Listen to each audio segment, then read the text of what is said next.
Jam-packed, busy week. We have a lot to talk about, and I have some announcements to make as well. A lot of people are talking about the vice presidential debates that took place this past Tuesday. I did a 2.5-hour broadcast dealing with a fact check and analysis and recap of the vice presidential debate between Senator Kamala Harris and Vice President Mike Pence.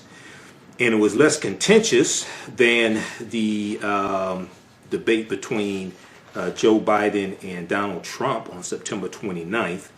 But there was, I did some fact checking. We know Senator Kamala Harris held her own. She did a very good job. And she looked very presidential also. A lot of people are talking about Mike Pence continuing to interrupt Senator Kamala Harris, and then also a lot of people are talking about the fly that landed on Mike Pence's head and stayed there for a little while also. Okay, so we'll do a vice presidential debate recap and fact check. We'll try to deal with some of the things I didn't get to in my 2.5-hour broadcast. I did it actually Tuesday night, it was about 11:30 p.m. or right around 11:20 p.m. we went live after the debate. So that's been viewed about 20,000 times. You can watch that at our Facebook fan page, The African History Network, The African History Network. And then also, we know this past Thursday, the story broke of the plot to kidnap Michigan Governor Gretchen Whitmer by Michigan militia members. 13 men charged in an alleged plot to kidnap Michigan Governor Gretchen Whitmer. And this has gotten national news attention.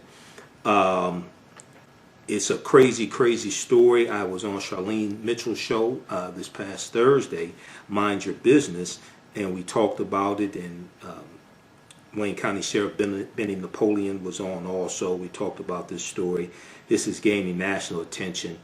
So we'll give some updates on what's going on in this story. 13 men charged in an alleged plot to kidnap Michigan Governor Gretchen Whitmer. And actually, from the affidavits, they were plotting to kidnap. They were plotting to storm the state's capital and to kidnap also other government officials, including Governor Gretchen Whitmer.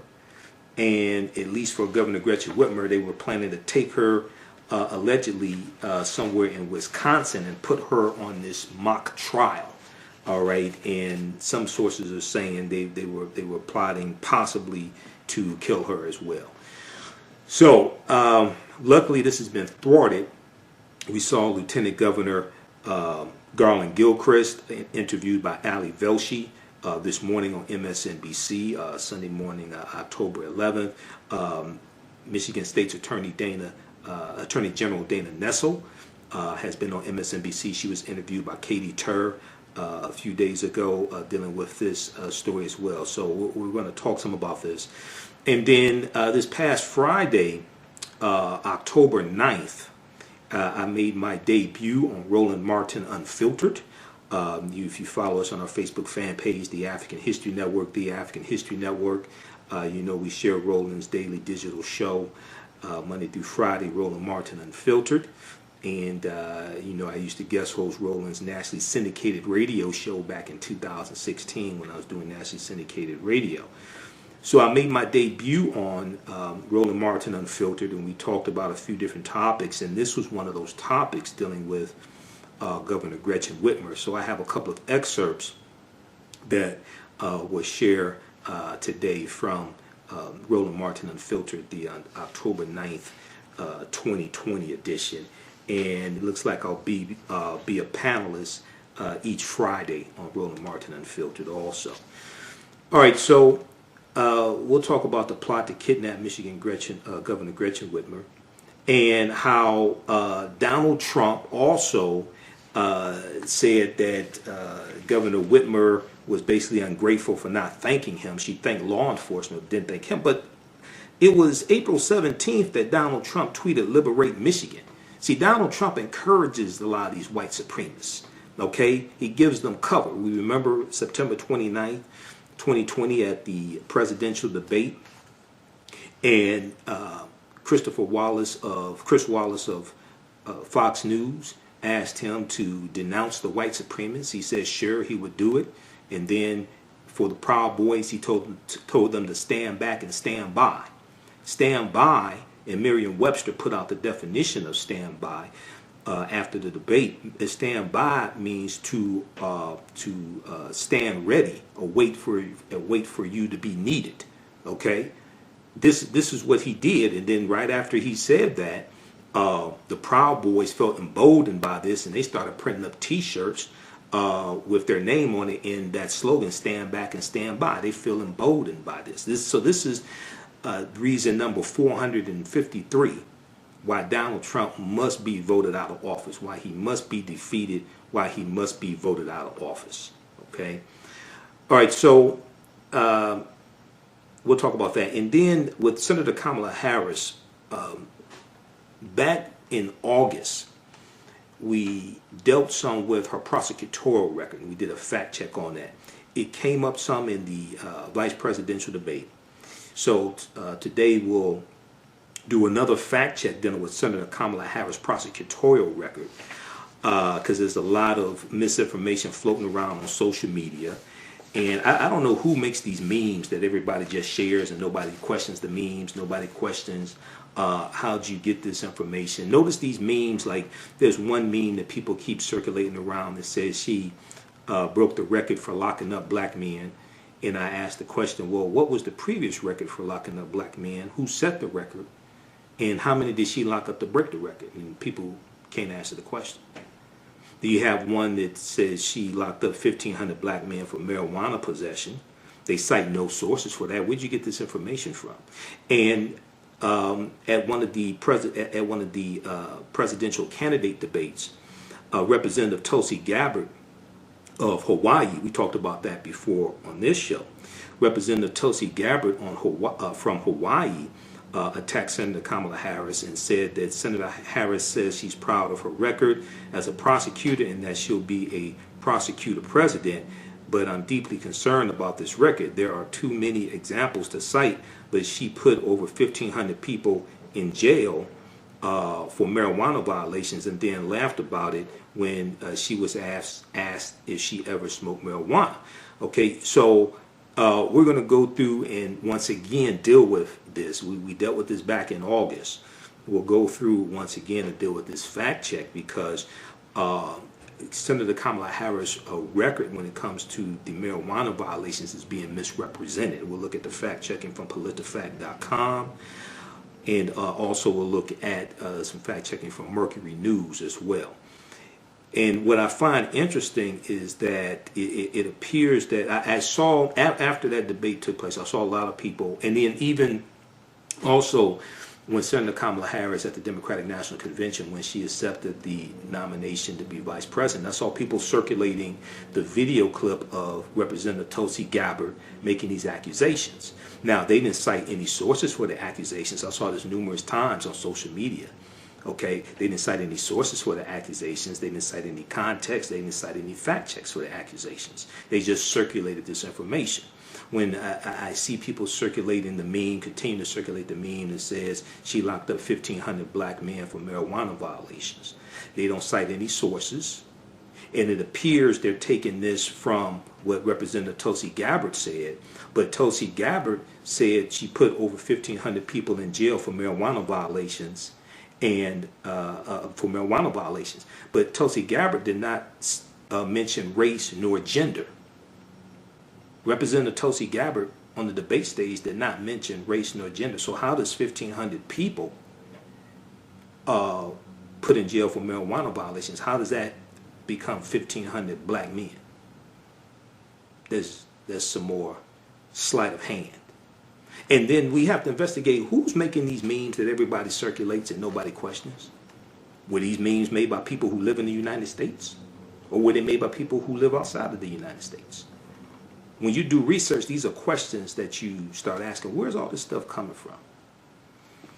So we'll talk some about that.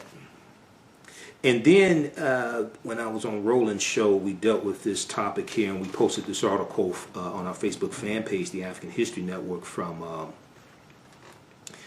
CBSNews.com. Also, Huffington Post has an article about this as well. The Trump campaign has an ad featuring Dr. Martin Luther King Jr. and Jackie Robinson. Okay? And the families of Martin Luther King Jr. and Jackie Robinson are bashing the Trump campaign over this ad. They're calling it beyond insulting. They are demanding that the Trump campaign remove images of these African American icons featured in one of Donald Trump's re-election ads. And, you know, some people continue to say that Dr. King was a Republican, but when we do the fact checking on it, there's no evidence proving that he was a Republican, okay? And I've talked about this before on the show, so there was some fact checking on that, but we talked about that on Roland Martin Unfiltered, so we'll share that clip with you as well. Families of Dr. King and Jackie Robinson bashed the Trump campaign for using these great men in a Trump campaign ad. This is how desperate Donald Trump is. Next thing you know, he may even try to say Malcolm X would have been a Republican, or Malcolm X would vote for Donald Trump if Malcolm X were alive today. You know, this is how desperate he is. Now, we know Donald Trump is out of the hospital. Bless his little wicked heart. He's out of the hospital. New York Times, NBC News, New York Times reported today, Donald Trump resumed holding big public events a little more than a week after testing positive for the coronavirus. On Saturday, October 10th, Donald Trump greeted several hundred supporters gathered on the South Lawn of the White House, telling the crowd from the balcony, "I'm feeling great." Masks were required, but Donald Trump peeled his off as he began his remarks. Now, masks were required to enter, but they weren't. It wasn't mandatory that you keep the mask on. A lot of people took them off. Some people had them on, but a lot of people took them off. They basically, in general, were not practicing social distancing either in general. Now, public health guidelines suggest that Donald Trump should still be isolating, but with 23 days to go until Election Day, and polls showing him falling far behind Joe Biden. We saw another poll that came out this morning that had Biden ahead by 12 points nationally. Donald Trump is trying to project strength. He's trying to project strength, okay? Now, he's not projecting responsibility. He's not projecting common sense. He's just trying to project strength. Now, Trump added 2 more rallies coming up this week in Iowa and Pennsylvania, on top of his planned appearance in Florida that's going to take place Monday, the 12th, okay, which is Indigenous Peoples Day, or some people still celebrate Columbus Day.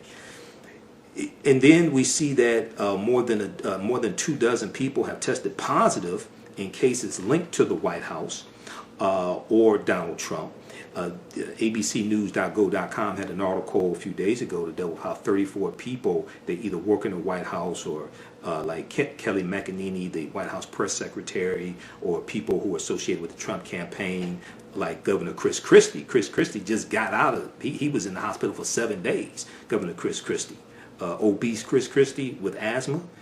Governor Chris Christie, the former governor of New Jersey, said on Saturday that he had been released from the hospital. So he probably has better health insurance than like the average person. We know that Herman Cain, remember Herman Cain that a lot of Republicans don't want to talk about because he died of coronavirus? Herman Cain was a multimillionaire. Herman Cain probably had better health insurance than maybe 80-90% of Americans. He was in the hospital for 30 days. He died of coronavirus. We also see that New York Times has dropped 2 more bombshell reports dealing with Donald Trump's taxes. More revelations from Donald Trump's tax records. The latest New York Times investigation into Donald Trump's tax data and other records found that more than 200 companies, special interest groups, and foreign governments had patronized Donald Trump properties, funneling in millions of dollars while reaping benefits from him and his administration. Quote, as President Donald Trump built a system of direct presidential influence peddling, a system of direct presidential influence peddling unrivaled in modern American politics, writes an investigative team that has been covering the president's finances and taxes for almost 4 years. Okay, so check out the findings at the New York Times. We'll talk about this some more later this weekend. Friday afternoon, I got a phone call. From station owner Kevin Adele, and Friday I got a phone call from station owner Kevin Adele, and I looked at my phone. I said, "What the hell is Kevin calling me? Did Donald Trump call the station to complain about me calling him a 2-year-old toddler who throws temper tantrums on Twitter?" So I talked to station owner Kevin Adele, and he said, "Hey, we're making some changes to the lineup. We've got an opening Monday through Friday, 11 p.m. to midnight." He said, "Did you want it?" And I said, "Well, I used to do nationally syndicated radio. I used to do radio 5 days a week, sometimes 6, 7 days a week. I don't know." So we talked about it. So the African History Network show will be on Monday through Friday, 11 p.m. to midnight Eastern Standard Time, right here on 9:10 a.m. Superstation. And we'll also be on Sundays, 9 p.m. to 11 p.m. Eastern Standard Time also. Okay, so I don't know if I was taking the same steroid Donald Trump was taking that makes you delusional, but I accept it, so it is what it is. All right, you listen to the African History Network show right here. So shout out to Kevin Adele. Thanks for the opportunity. You listen to the African History Network show right here on 9:10 a.m. The Superstation, the Future Radio. I'm Michael Imhotep. We'll be back in a few minutes. For 25 years, the Black History 101 Mobile Museum has carried on the rich legacy of the Black Museum movement in America by showcasing original artifacts of the Black experience at colleges, universities, K-12 schools, corporations, libraries, conferences, and cultural events, making it the most traversed Black History mobile exhibit in American history. Dr. Khalid El Hakim is the founder of the Black History 101 Mobile Museum, and he is a highly sought-after public speaker on topics of Black history, social studies, education, museum studies, hip-hop, and race relations. Dr. Khalid was named among the change makers for NBC Universal's Erase the Hate campaign and listed as one of the 100 men of distinction for Black enterprise. He recently founded the Michigan Hip Hop Archive on the campus of Western Michigan University. The Black History 101 Mobile Museum is currently scheduling in-person and virtual exhibits nationwide.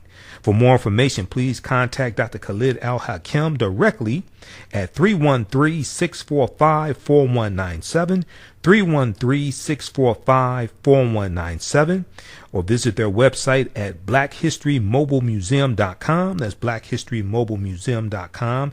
You can also email him at bhistory101@yahoo.com, bhistory101@yahoo.com.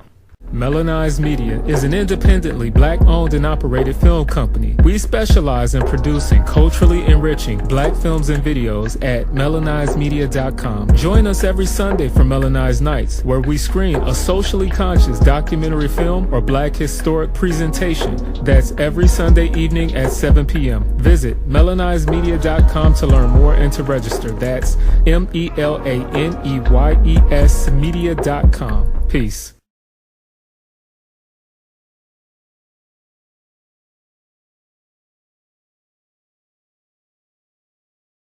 Have you tasted the world-famous No Frowny Brownie yet from the Pink Bakery?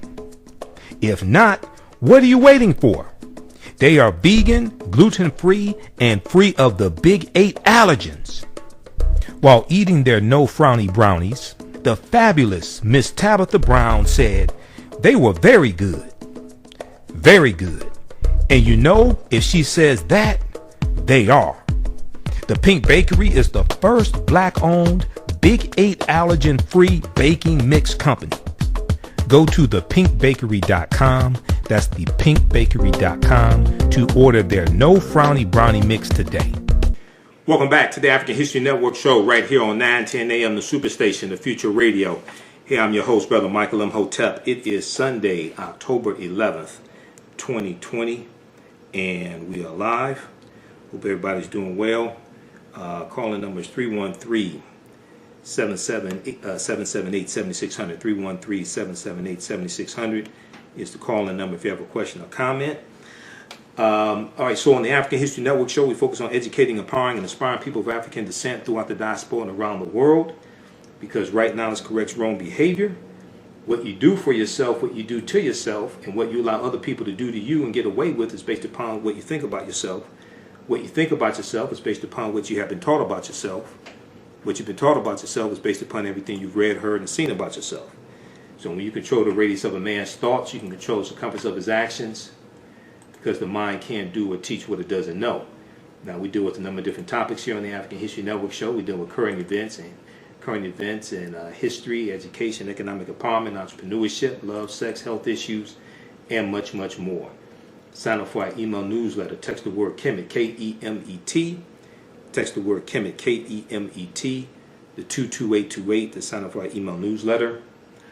Also, visit our website, AfricanHistoryNetwork.com. AfricanHistoryNetwork.com. You can sign up for the email newsletter there as well. All right, so there's so much going on in the news, and remember, we will be here also Monday through Friday, 10 p.m. to 11 p.m. Eastern Standard Time, the African History Network show as well, okay, and also Sunday nights. All right. I want to, so on the Friday, October 9th, when I was on Roland Martin show, Roland Martin Unfiltered, we talked about Governor Gretchen Whitmer, okay, and the attack, okay. Did you get the clip that I sent you, you get the email I sent you, Jalen? Okay, so there's a clip in there. All right. Okay, so we got the audio ready, queued up at 22 seconds. Okay, all right, let's go to this clip here. So this is from Roland Martin Unfiltered, and we were talking about Representative Jayapal, who is in she's in a campaign ad for Joe Biden, but it's from a congressional hearing where she's grilling Attorney General William Barr. And she's grilling Attorney General William Barr when it comes to these white supremacist militia groups, okay? And then we get into the discussion. Let's go to this clip. You are aware of certain kinds of protesters, but in Michigan, when protesters carry guns and Confederate flags and swastikas and call for the governor of Michigan to be beheaded and shot and lynched, somehow you're not aware of that. Somehow you didn't know about it, so you didn't send federal agents in to do to the president's supporters what you did to the president's protesters. So the point I'm trying to make here, Mr. Barr, that I think is very important for the country to understand, is that there is a real discrepancy in how you react as the Attorney General, the top cop in this country, when white men with swastikas storm a government building with guns. There is no need for the president to, quote, activate you because they're getting the president's personal agenda done. But when black people and people of color protest police brutality, systemic racism, and the president's very own lack of response to those critical issues, then you forcibly remove them with armed federal officers, pepper bombs, because they are considered terrorists by the president. You take an aggressive approach to Black Lives Matter protests, but not to right-wing extremists threatening to lynch a governor if it's for the president's benefit. Did I get it right, Mr. Barr?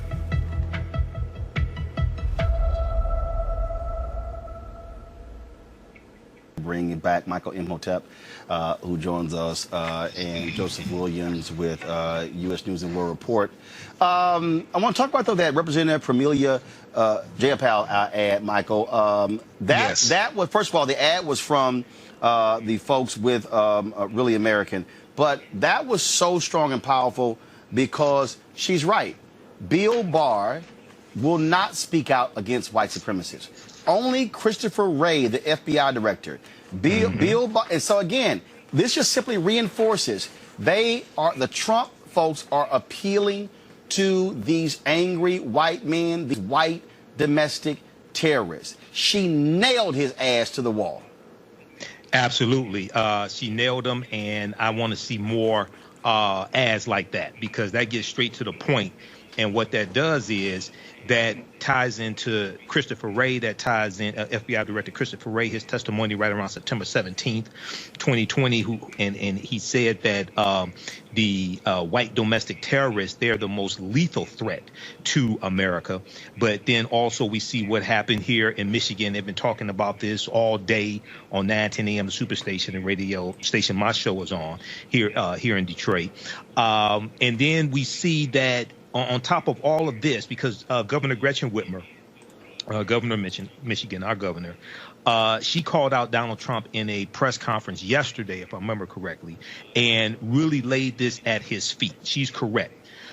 Because I remember April 17th, 2020, when Donald Trump tweeted, "Liberate Michigan," and encouraged these white men to go to the state capitol, and they were armed with assault rifles, right? So then he has the nerve to say that Governor Gretchen Whitmer did not thank him for the FBI and authorities breaking up this plot to kidnap members of the government in Michigan and possibly assassinate some of them, especially her. So what we see here, brother, is we see, as my friend Dr. Greg Carr calls them, the white nationalist party.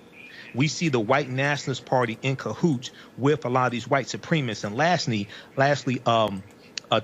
a Michigan State Attorney General, Dana Nessel. She was interviewed by Katie Tur on MSNBC, and she did some other interviews, also CBS News. And she talked about how they have seen these white supremacist nationalist organizations in the state capitol hobnobbing with law enforcement, hobnobbing with members of law enforcement at these protests, things like this. And this is another dimension to this as well. So, brother, this is why these are critical times that we have to stay vigilant, and we have to pay attention to what's going on, and we have to protect ourselves also, because the Second Amendment applies not just to white people, but African Americans. Again, when you see the lack of anything from Bill Barr, the fact that he has said nothing about these arrests, it was a U.S. attorney, 20 different people, Joseph, who have been arrested, and again, Trump. Really, his only comment is blasting the governor. This is their base. So folks should not be shocked. In fact, I'm going to try to find the video. There's this white sheriff in Michigan who was on stage at a anti-mask rally with two of these white men who's arrested. And this fool actually tried to say, well, they could have been trying to arrest the governor, and the law allows for a felony arrest. A white sheriff is literally trying to come up with a defense for these white domestic terrorists. Joseph. Well, it's not anything new. I mean, we've seen this throughout Trump's presidency. I mean, think about some of the bizarre statements that he's made, including on the death of George Floyd. He said George Floyd would be happy that he signed a bill, that George Floyd was it was a tragic death, but, things happen. This has been a pattern. And as far as the nexus between law enforcement and white supremacy, that one goes back for a long time, too. Yep. Think about the people who were involved in a lot of the civil rights murders. Many of them wore stars and badges on their chests. Think about the militiamen who shot two people during the protests in Michigan. It's not unusual. And the problem here is that we've got so many guns in the population that anybody can take up arms and nobody will blink an eye. And I think also the problem here is the fact that if we had a functional Justice Department, if we had a functional presidency and an executive branch, we would not have necessarily these problems with militiamen running around thinking that they're going to kidnap politicians and overturn the state and spark what they think is a revolution. I mean, that's not how it goes. So I think that one of the things we need to do is look back hard at the Justice Department. Look back hard at what they're doing and what they're not doing and what the Trump administration is keeping them from doing. Look at what Bill Barr has done. Look at what members of Congress on the Republican side, on the Judiciary Committee, and those sorts of assignments have done. I think by the time this presidency is over, we're going to have seen a lot of stuff under the rug that will just blow our minds. Not like what we've seen already hasn't been bad enough. We're going to find out a lot of things and a lot of close calls that we had that nobody really addressed, and that probably would have taken some people would have taken to the grave if they'd been able to. It's going to be a long time cleaning up after this one. And I think also, Michael, I think what we have to recognize is that there is going to have to be a true reckoning. What I mean by a true reckoning, I don't think people understand how white supremacists and these folks have infiltrated law enforcement, have infiltrated the Marine. There has to be a purge. There has to be a massive purge in this country. We had the woman on with the group where they discovered this private Facebook chat group where these cops were hurling racist, sexist messages around. And these were cops from police departments all across the country. And so we have to understand that. We did the story, it was a Louisiana TV station, I think it was out of Baton Rouge, did a story on a member of a drug task force, a state trooper who called another cop the N-word, and that officer still has his job and is still undercover in New Orleans.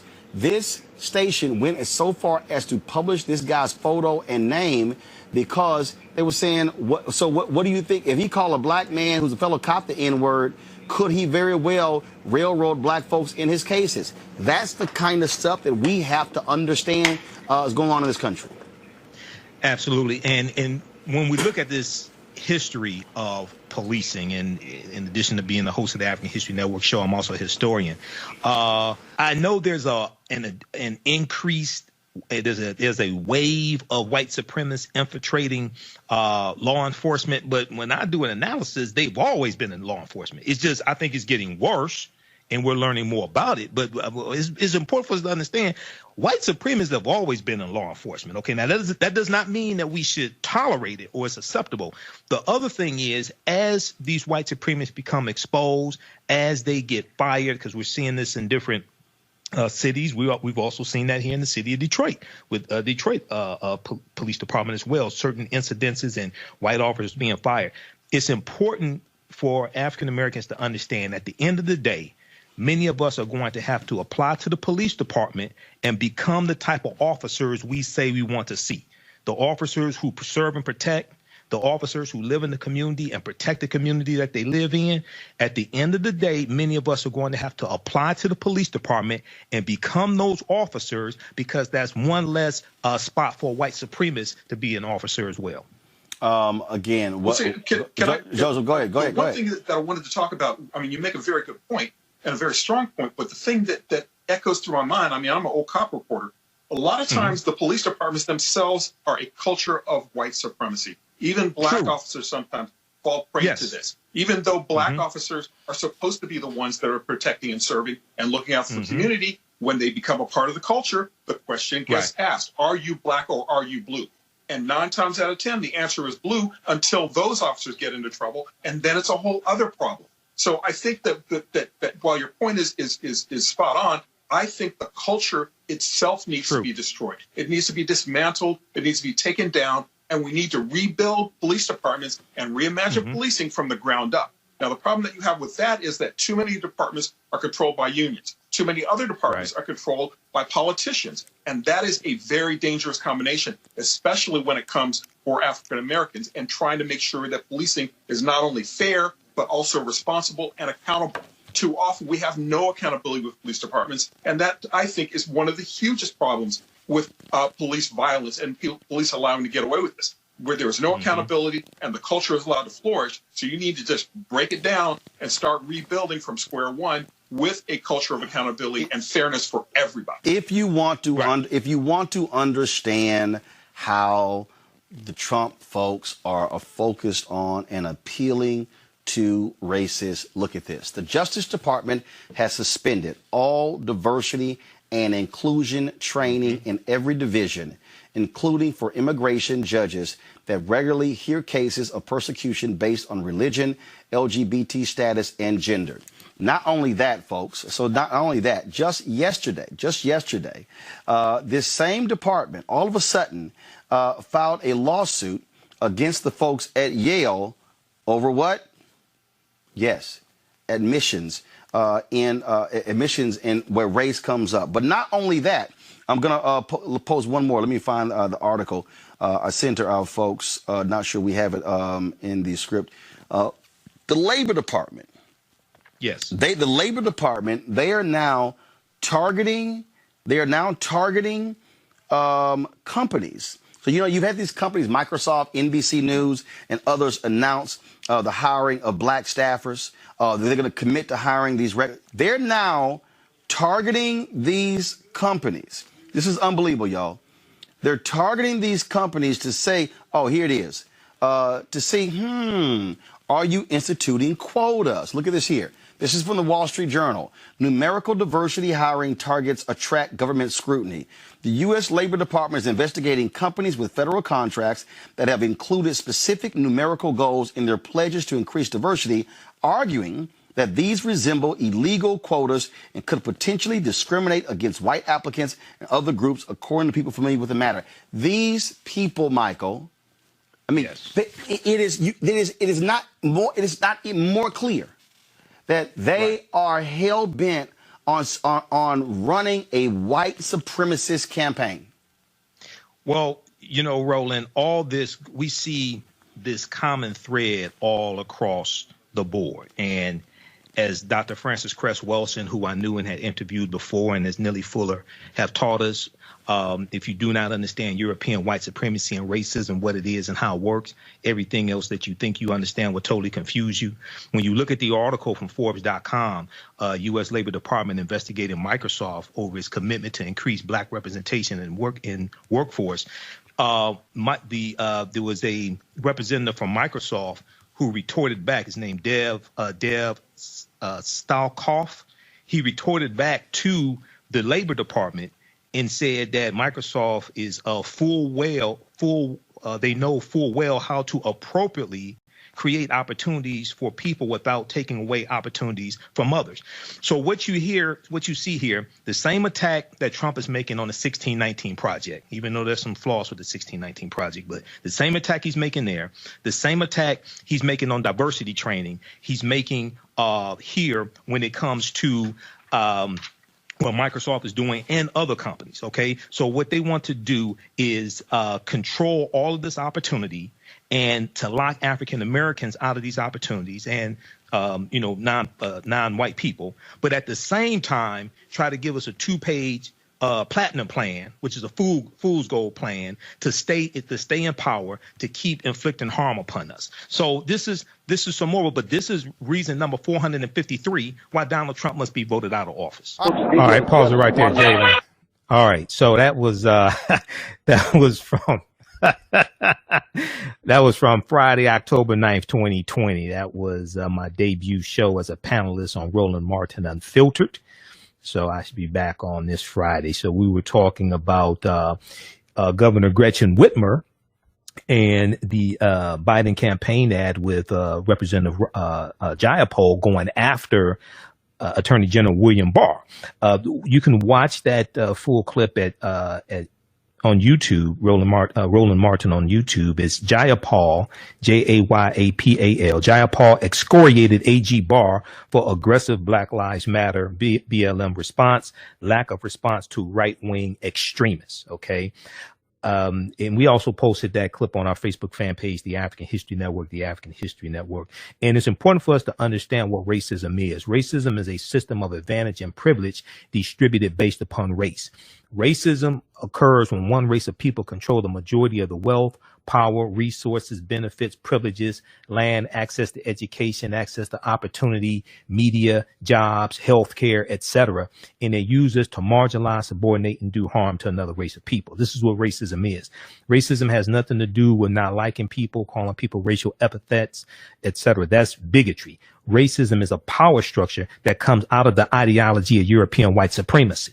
And this is all for the purpose of preserving genetic white survival. So when we look at the article, and we talked about this briefly on Roland's show, this was one of the topics, U.S. Labor Department investigating Microsoft over its commitment to increase Black representation in workforce. OK, that's from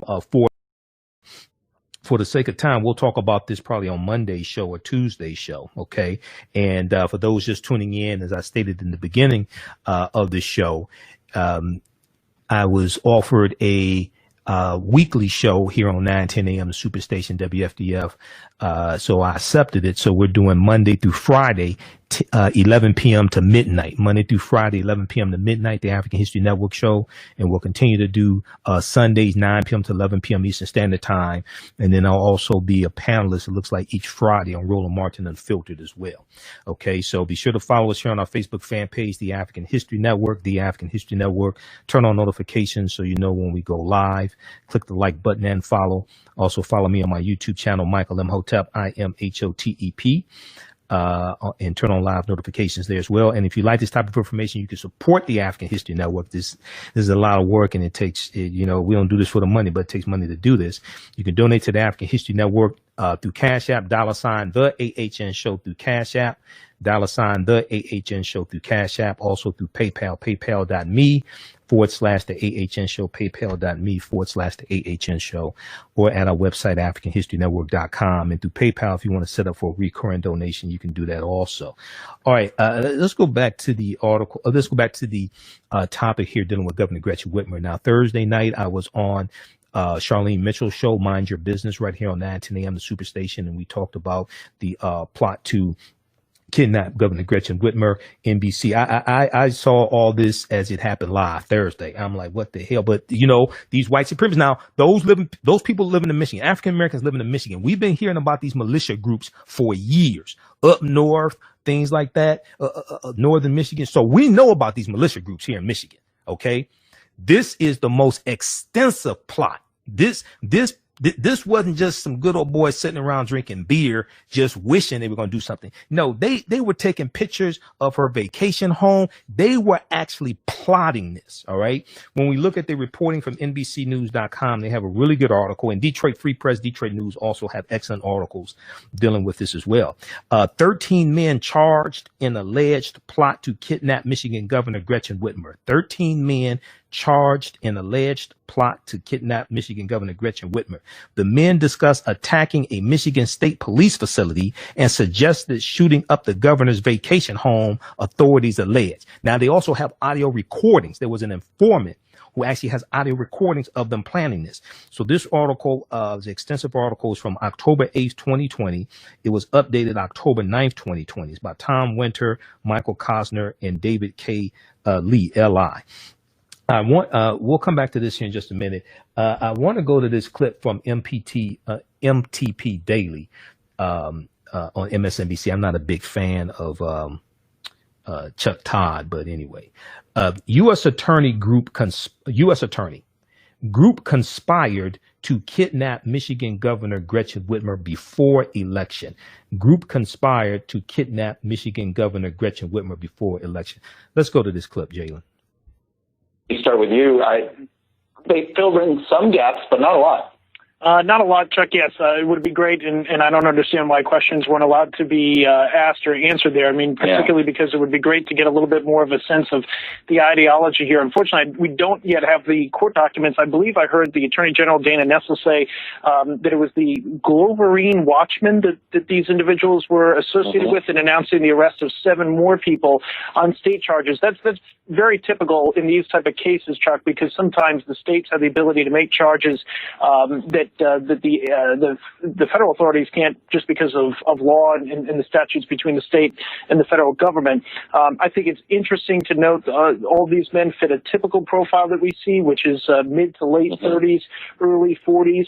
The possession of weapons charges and the commission of a felony are important charges because those carry mandatory sentences that are stacked on top of whatever they're convicted with in their initial charges, the violations of the state terrorism laws. As far as the original reason why we're here talking today, which is the 6 people that have been charged federally, separate from the charges the Attorney General mentioned, all of those people could potentially face life in prison for those plots. So I think that's important. They did call these individuals, quote, violent extremists, according to Andrew Burge. He's the U.S. attorney who's prosecuting this. The FBI mentioned extremists. There's 2 quick things that I want to point out. One, the involvement of the FBI JTTF. So while there is no domestic terrorism statute in the United States, and there's several reasons for that, the involvement of the JTTF tells me how, in the involvement of the state police, tells me how seriously they took this plot because of those investigative techniques that they can bring here, very similar to if this was, say, an ISIS plot. That's the first thing. The second thing is, in the federal charging documents, I want people to understand and appreciate this. There was an informant, Chuck, that wore a recording device on their person even after one of the people that was charged today allegedly went around the room, took everybody's cell phones, and took them away from them. This meeting apparently happened in the basement. There was access to a trap door in a store. And in that meeting, they took away everybody's cell phones. That person, who's an informant, stayed in that meeting and recorded that meeting, which was helpful for the charges being brought today. That takes two things. One, a lot of bravery and guts, and two, to put a informant in a situation like that, Chuck, requires an awful lot of coordination and expertise by law enforcement. They would know and have the ability to bring that person out of there if that recording device was discovered. And so a lot of work, some of which I won't discuss, that went into this case here today. That's very clear from the documents. All right. So that was from MSNBC. That was from October 8th, 2020. U.S. Attorney Group conspired to kidnap Michigan Governor Whitmer before election. So in the reporting from NBC News, and I heard this a few times, that was, and that took place, the breaking news story took place Thursday, October 8th. I think I said October 7th earlier, Thursday, October 8th. According to the reporting from NBC News, even though this was an extensive plot, Governor Whitmer, they stated initially that at no time was Governor Whitmer in imminent danger, but we do know this is like the most extensive plot. I mean, they had explosives. They were planning to use explosives, all different types of things. Okay, we'll talk about this on the other side of the break. Let's go to the phone lines. Let's go to John. John, welcome to the African History Network show. Tell us where you're calling from, John. I'm calling from Detroit, the east side of Detroit.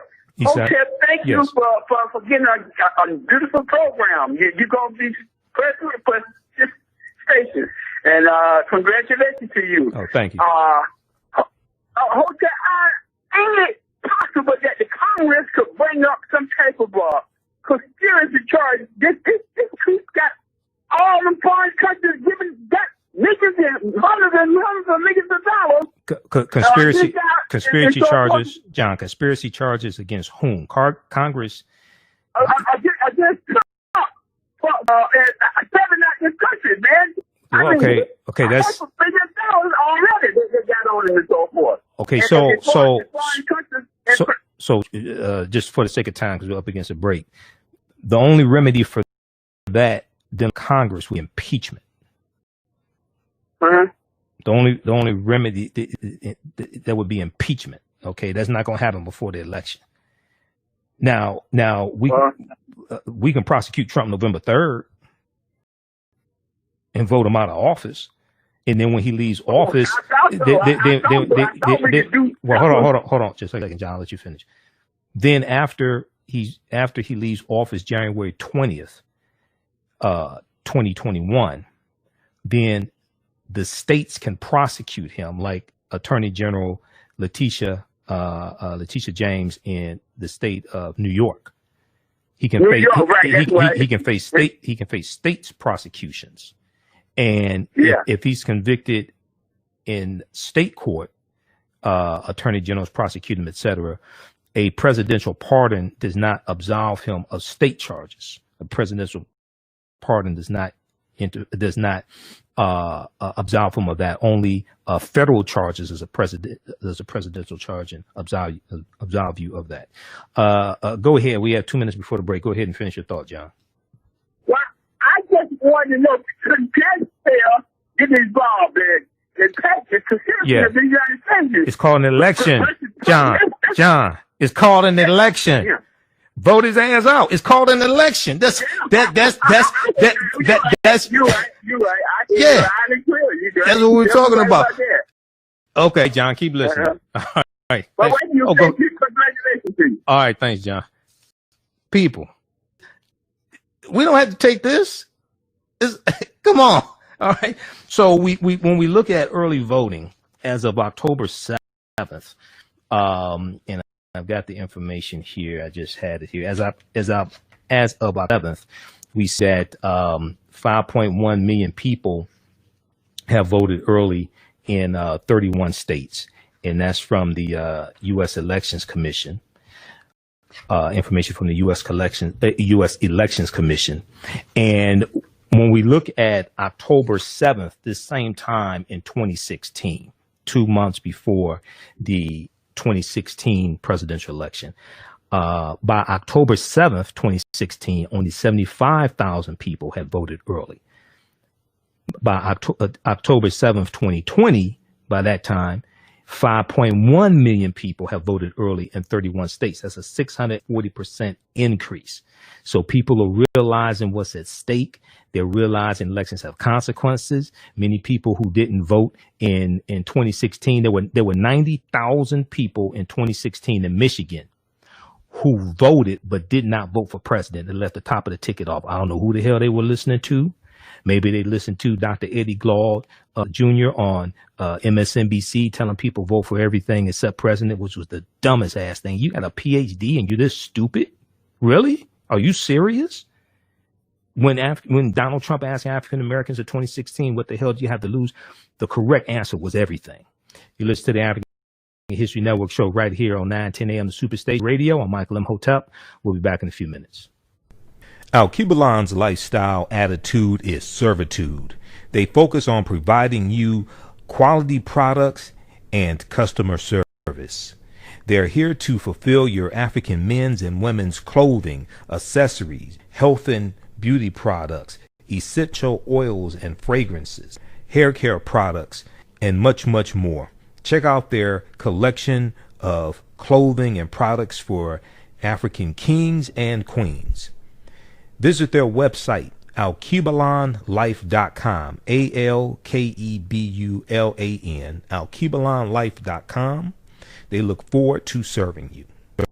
Revitalizing, restored, indulgent, essential. Crea's Love Butter Raw Shea Butter Collection. How do we know if our skin products are truly delivering all of the health benefits they should?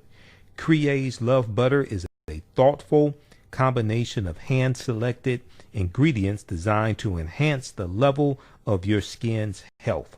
Crea's Love Butter is an ideal gift for health-conscious loved ones and is a pleasure to both give and receive.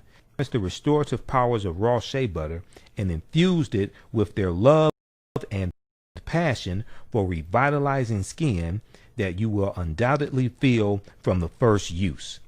Visit their site today, creaslovebutter.com, CREAS, creaslovebutter.com. Put your skin in the game. Yaya Rule is a line of African print-inspired apparel catered to the black community. The pieces include t-shirts, sweatshirts, hoodies, jackets, dresses, skirts, activewear, bags, and other accessories and home decor. This brand offers a revived way for men and women to wear their black pride and honor their African heritage anywhere at any time. This apparel line is for anyone, whether you are working in the corporate world, are an entrepreneur, or an artist. Their select will allow you to casually let your pride shine or dress it up as wanted. It is for those who have already embraced African fabrics and for those who are just getting introduced to them. Reclaim and experience a part of our culture with rich and colorful African prints. The line and the accessories are available right now starting at $17.99. For more information on the new items and accessories, visit yayarule.com. All right, welcome back to the African History Network show right here on 9:10 a.m. the Superstation, the Future Radio. Welcome back to the African History Network show. Hey, I'm your host, Brother Michael Imhotep. It is Sunday, October 11th, 2020, and we are live. Everybody share this broadcast on your social media platforms. Invite your friends to tune in. Also, follow us on our Facebook fan page, The African History Network, The African History Network. Turn on notifications so you know when we go live, and follow us on our YouTube channel, Michael Imhotep, IMHOTEP. and turn on notifications so you know when we go live there as well. Okay, so right before the break, we were talking some more about this plot that was exposed Thursday, October 8th by FBI and law enforcement, Michigan State Police. NBCnews.com has this really good article, 13 men charged in alleged plot to kidnap Michigan Governor Gretchen Whitmer. There's a lot of good reporting also here from the Detroit Free Press and Detroit News as well, WXYZ Channel 7, all here in Detroit. So I'll give you the name of some of those articles also to check out. If you go back to this one from NBC News, it says that so more than a dozen men were arrested on federal and state charges in connection with an alleged foiled plot to kidnap Michigan Democratic Governor Gretchen Whitmer, authorities said Thursday, October 8th. 6 were apprehended and charged with federal crimes. Okay, 6 were apprehended and charged with federal crimes, while another were picked up on state charges, officials said in Michigan. All are members of 2 militia groups, quote, who were preparing to kidnap and possibly kill me, Governor Gretchen Whitmer said at an address from Lansing late Thursday afternoon following the arrest. Quote, she said, when I put my hand on the Bible and took the oath of office 22 months ago, I knew this job hard, end quote. She went on to say, but I'll be honest, I never could have imagined anything like this. Now, she thanked federal and state law enforcement for bringing criminal charges.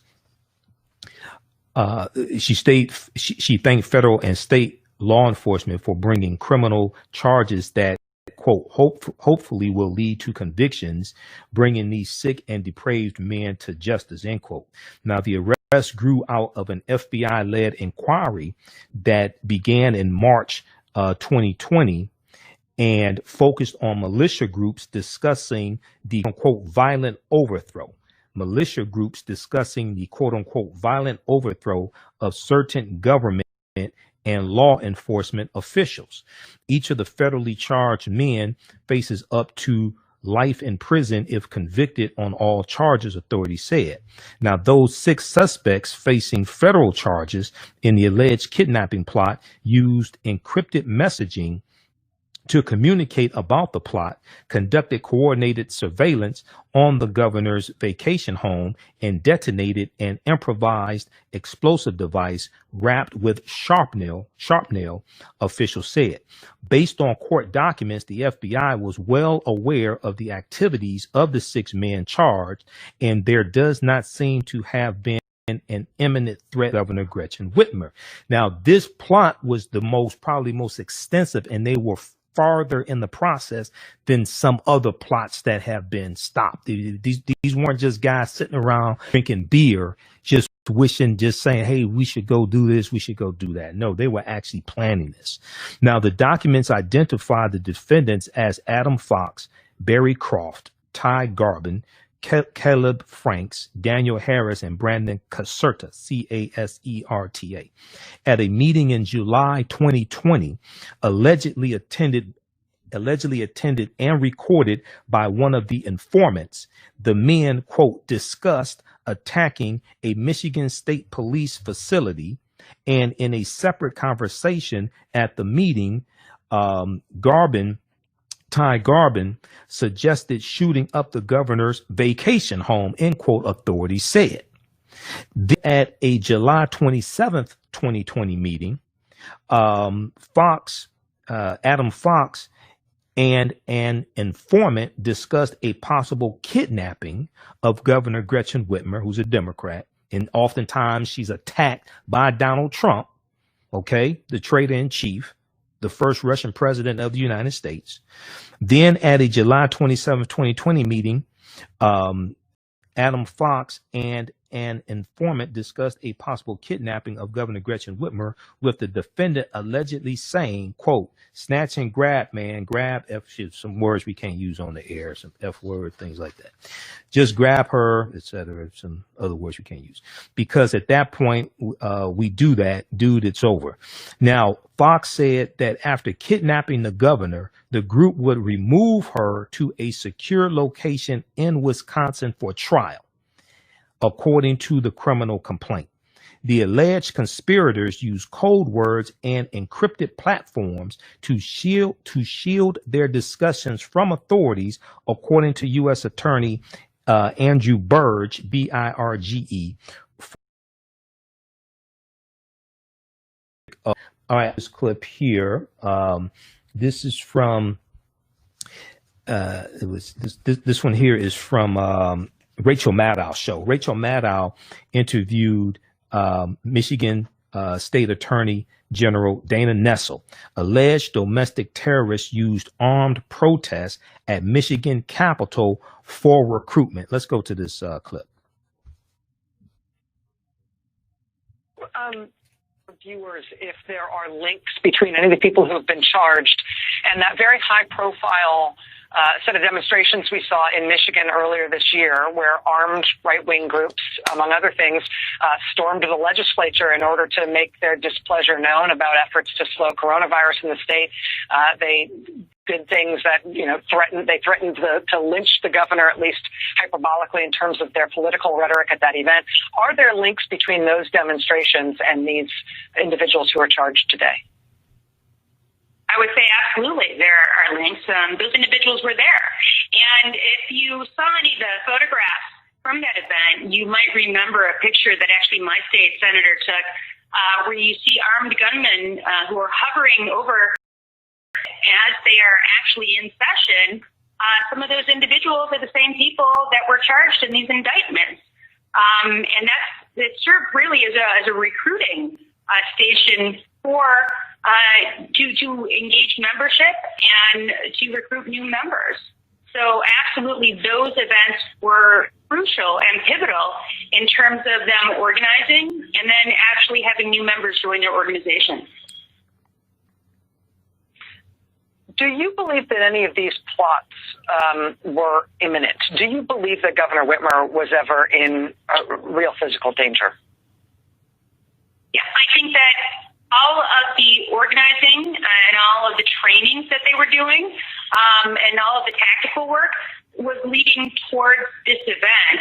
And there was actually some mention, it seems, that there was an intention to carry out some of these plots prior to the election. So absolutely, we believe that the governor could have been in grave danger. And as I always say, I'd rather have a poor conspiracy case than the strongest homicide case. And there was nothing more important than saving the governor's life. But that being said, I think we have a very strong case, a very compelling case, both the federal and the state cases. The activities of these individuals, at any time they could have carried out these plans. They were ready, they were prepared, and obviously we're fortunate that no lives were lost. Yeah. All right, so that was from October 8th. I think that was, October 8th. That was Rachel Maddow's show, MSNBC. Alleged domestic terrorists used armed protests at Michigan Capitol for recruitment. So in that clip, you heard Dana Nessel, who is the Attorney General for the state of Michigan. All right, so check that out at msnbc.com. Let's go to the phone lines. We have Theo on the line. Theo, welcome to the African History Network show. Tell us where you're calling from. Well, thank you, and happy Sunday to you. It seems to me that the state of Michigan seems to be the center for the militia and for the Ku Klux Klan wizard. And you remember Timothy McVeigh, right? Mm-hmm. Right. Timothy McVeigh was from Michigan and the Michigan militia. Right. He's the one who had worked with a team to blow up the federal building in Oklahoma. Mm-hmm. So it just seems that there's a lot of planning activity going on here.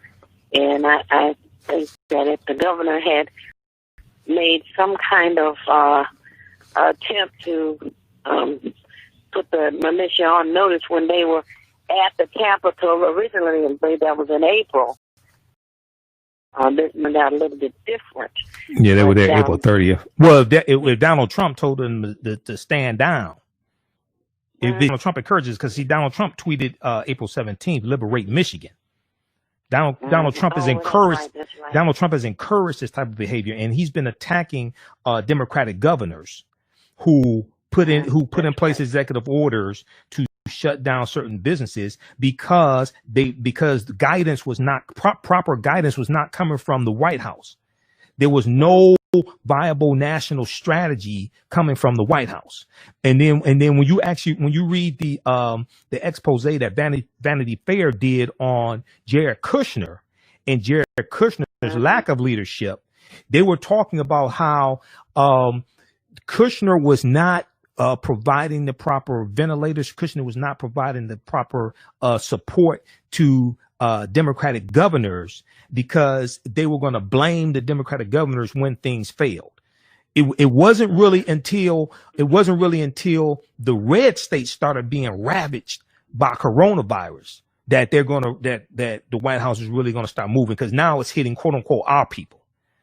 As long as it's Democratic states, okay, they really didn't care. And then if we go to Moscow, Mitch McConnell was saying that the Democratic states who were asking for federal funding, they should be allowed to go bankrupt. Governor Cuomo of New York, he retorted back. He said, wait a second. Each year, Democratic states put more into the federal pot than the Republican states do. But when we look at who the takers are, the Republican states are the ones who do more taking. He said, so who's bailing out who? Go ahead and finish your thought. Well, not to mention that the president does not like women. Right. He has a problem with women. Yes.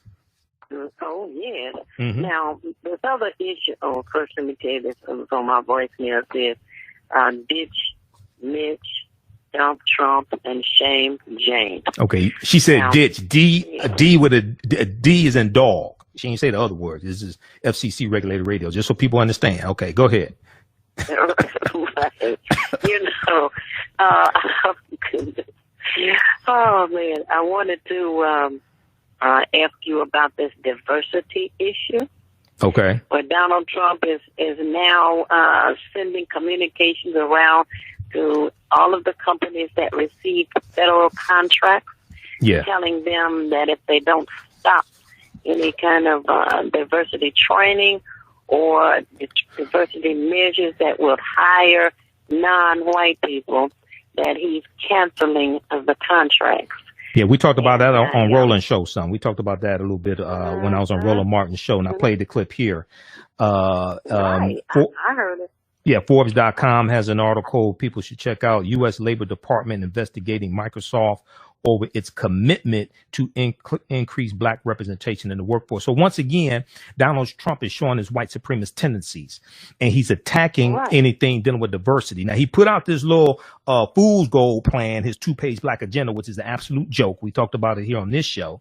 But when we look at his actions, what he's doing, he's continuing to roll back any advancements African Americans have made. Okay, this man has to be stopped. Right. Oh, yeah. Go ahead. No affirmative action in his mind. But the reason that I bring it up again is because for those people who say they're black, who don't understand what is going on, this is a very, very strong reason to understand why November the 3rd is important for us to vote and important for us to relieve him of his presidential position.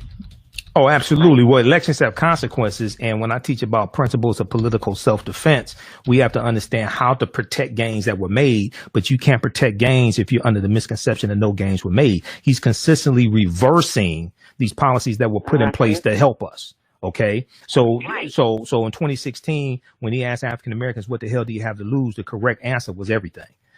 All right. Everything. Okay. Thanks for calling, Theo. I got to get these other callers. You can call into my weekly show. We start Monday, October 12th, Monday through Friday, 11 p.m. to midnight. Okay. All right. Oh, okay. Yeah. Thank you. Yeah. All right. Yeah. So I'll be on 6 days a week, it looks like. Okay. Hey, all right. moving on up. Yeah, well, we'll see. I don't know. We're moving. I don't know what's on up, but anyway. All right. All right. Thanks. Okay. Next, let's go to Yusef. Hey, Yusef, welcome to the African History Network show. Thanks for calling. Tell us where you're calling from. We have Yusef on. I'm here. Yeah, Yusef. Okay. Hey, welcome to the African History Network show. Thanks for holding. Tell us where you're calling from. Yeah, it's no problem.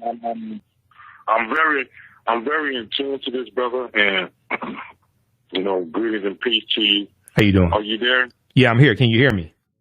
Yeah, I'm doing good. Okay. Where you calling from? Which city you calling from? I'm out here in Houston, Texas. Houston, Texas. Okay, go ahead. And I just referred to one of the comments you made about voting. Mm-hmm. Okay, you have electoral vote, brother. Electoral vote takes away all the votes of the state. You talking about the Electoral College? Hillary Clinton won. Wait, you talking about the Electoral College? Now, Slow down. Can you hear me? Slow down. You're talking about the Electoral College? Yes, sir. Okay. I'm very familiar with it. Have you seen my lecture that I've done dealing with the Electoral College? Well, actually, I just was blessed to host up to get it, Yeah. find I'm very. you. This is my first time hearing you. Yeah, I'm very familiar with the Electoral College and how it works. Created. I'm trying to save you some money. Okay. But I'm very familiar with the Electoral College and how it works, but it's based upon the popular vote per state. That's what it's based upon. This is what people don't understand. Okay, Michigan has 16 Electoral College votes. You have no clarification in that because Hillary Clinton won the popular vote, which I have no preference for Hillary or Donald Trump or actually Joe Biden. But you know what I mean? As soon as they gave her the power to vote, they demise on how to take it away from them. That's why you have electoral vote now. No. Slow down. Yusef, slow down. That's not how that works. That's not how that works. So the president, we're coming up on a break here in a couple minutes. The 2016 presidential election took place November 8th, 2016. Donald Trump became president-elect the morning of November 9th, 2016, early in the morning. The Electoral College does not vote until the first Monday following the second Wednesday in December. That fell on December 19th, 2016. How did Donald Trump become president-elect the morning of November 9th, 2016, but the Electoral College did not vote until December 19th? Explain that to me. I can't. Okay, I'll answer that on the other side of the break. Hold on. We're coming up on the break. I'll answer that on the other side of the break because I've studied the whole Electoral College, how it works. We have a misconception of how this works. It's based upon the popular vote per state, not the national popular vote. Republicans engaged in a massive voter suppression in Wisconsin, Pennsylvania, and other key battleground states. You listen to the African History Network show right here on 910 a.m. the Superstation of Future Radio. I'm Michael Imhotep. We'll be back in a few minutes. All right, Stan. We don't understand the Electoral College. This is why Republicans have won 2 presidential elections in 20 years, lost the popular vote, but won the Electoral College vote because they study law and we don't. This ain't that difficult. Okay, we have to study the U.S. Constitution, which is found stuff dealing with the Electoral College. We don't understand how this stuff works. We keep getting our asses kicked. When I teach about political self-defense, this is what I'm talking about. We need to understand the law better than they understand the law because they keep using the law to whoop our behinds. Stand by. All right. If you like this type of information, you can donate to the African History Network, $ the Cash App, $ the HN Show through Cash App, also through PayPal, paypal.me/the AHN short break. So they share this broadcast on your social media platforms. People lack of access to knowledge. Everybody got a smartphone, but we're dumber than ever. Okay? We perish because. You ready for a new black economy? Well, Happy, The Role of Economics in the Development of Civilization, is a brand new documentary that will set you on a new path of knowledge and enlightenment. The Happy film gives viewers a snapshot of our economic history from the dawn of civilization right up until today. The underlying theme of the film is the interrelationship between the three essential components of economics, politics, and culture. Happy brings together the brightest and most prolific minds in the fields of psychology, history, business, and politics, such as Dr. Leonard Jeffries, Professor James Small, Dr. Julian Malveaux, Dr. Zahi Hawass, and Jabari Osazi, and more. Together, they deliver a message of cooperative economics, financial independence, and a pride. Week and streaming on all. Or for DVD, please visit Happy, H-A-P-I, happyfilm.com. Use offer code Happy, AHN for a 10% discount. Gain knowledge in minutes with Blacklist Ed. Blacklist Ed is an app that provides insightful summaries of books pertaining to the Black experience. Black people, we know the importance of reading books to discover our incredible contributions to world history, to uplift our self-esteem, and to empower ourselves for our relentless fight for social justice. Unfortunately, with our busy lives, it feels like there is never enough time to read a book. Fortunately, there's a solution. With Blacklist Ed, their app provides key insights from best-selling books about the Black experience, therefore saving you time, increasing your knowledge, and empowering yourself through inspirational and actionable ideas. You can read or listen on the go. Start your free trial today by going to blacklisted.com. That's Black without the C, B-L-A-K. Or you can download the Blacklist Ed app from the App Store or Google Play. Blacklist Ed, empower yourself. Sage and Elm Apothecary creates unique products, especially with you in mind. They use simple ingredients such as whole fruits, herbs, and vegetables. Each product crafted offers a unique plant-based experience. Their holistic approach to self-care formulate their product inventory. They're proud to serve our community of plant-based product supporters and offerings for the entire family. Sage and Elm Apothecary designs over 60 different beautifully handcrafted soaps, natural toothpaste, hydrating oils, deodorants, face masks, shampoos, conditioners, and so much more.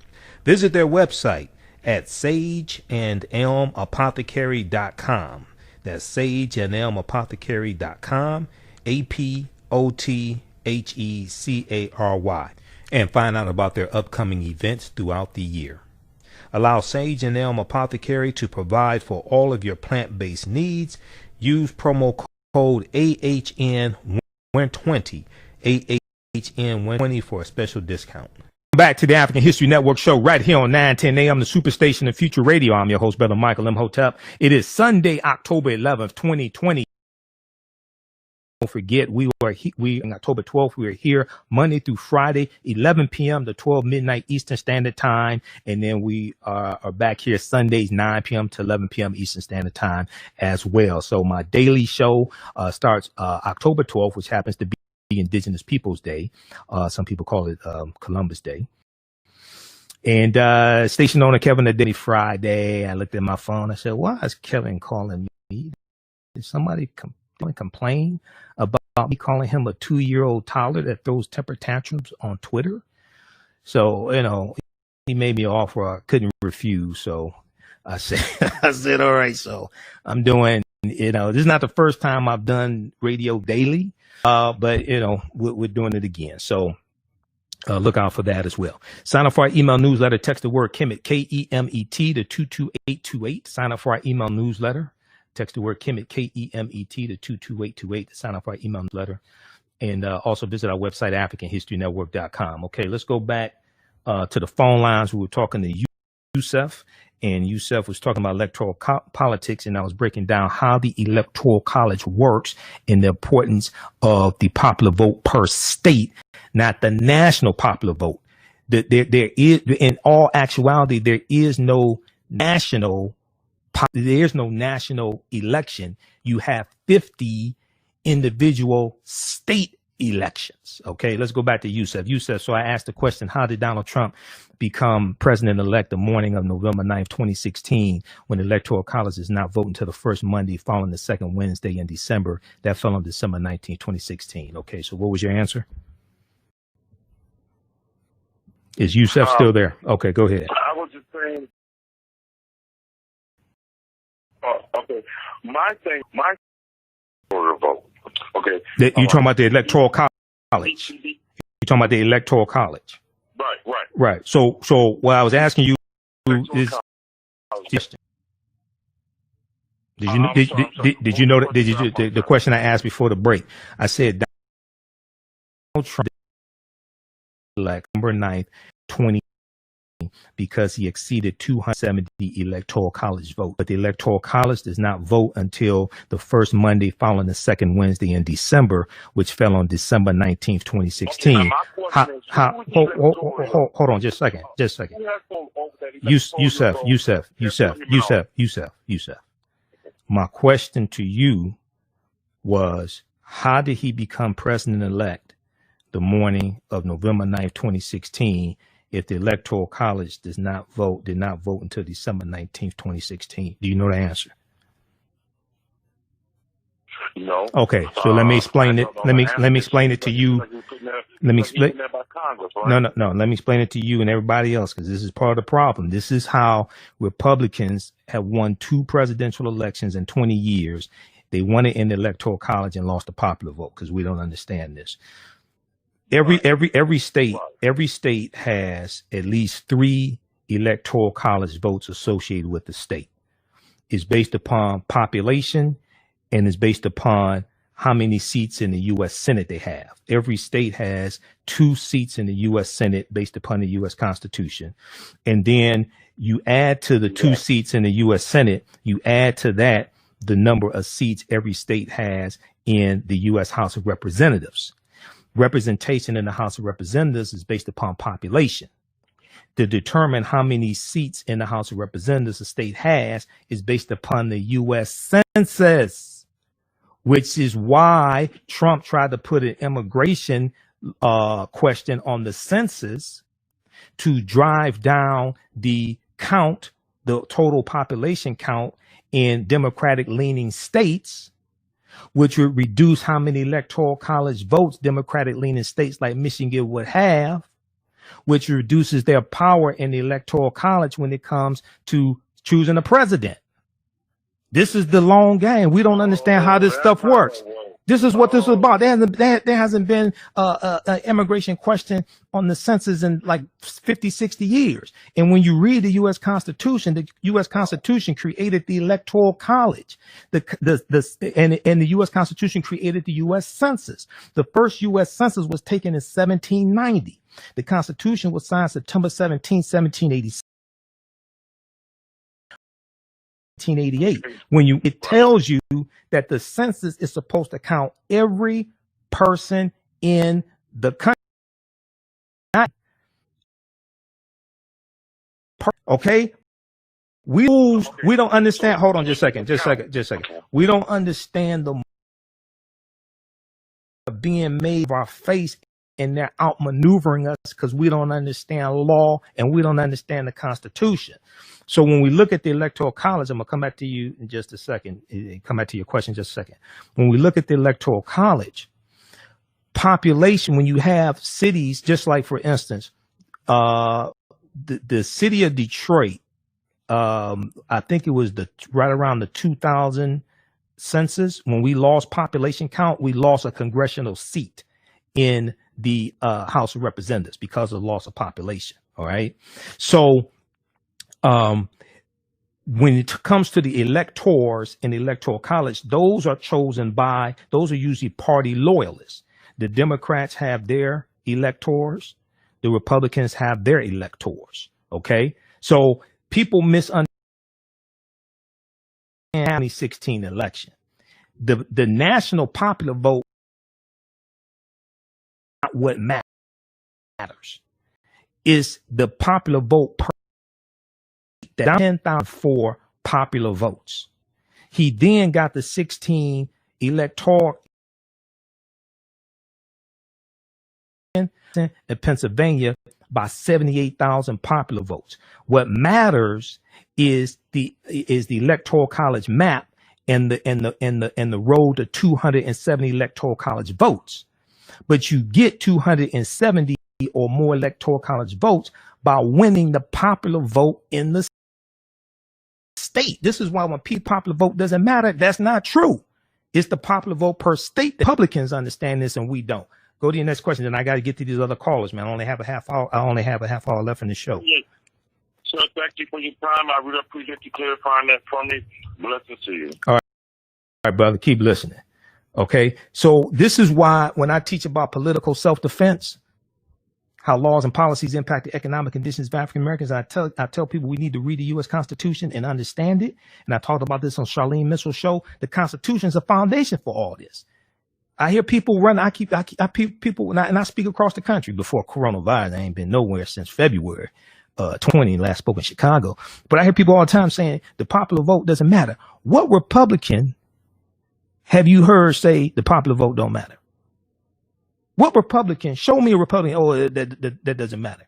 Why do Republicans work so hard to suppress the African American vote and the Hispanic vote? Why do they have lawsuits? Why did Trump put DeJoy in charge of the U.S. Postal Service and Postal Service, and they're taking apart sorting machines? Okay, they understand the long game, and Republicans understand law oftentimes better than Democrats do. Now, I'm neither Democrat nor Republican, but I'm not stupid also. I know we have to understand, we have to study law. Okay. We're playing the game of football and don't know the difference between the first down and the touchdown and wonder why we don't have any points on the board. Okay. So go to loc.gov, Library of Congress website, go to archives.gov, National Archives, read the U.S. Constitution there. New York Times has a good article dealing with how the Electoral College works. Okay.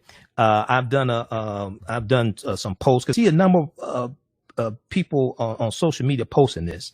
Okay. And we'll go back to the phone lines in just a minute here. And I did a broadcast in 2016.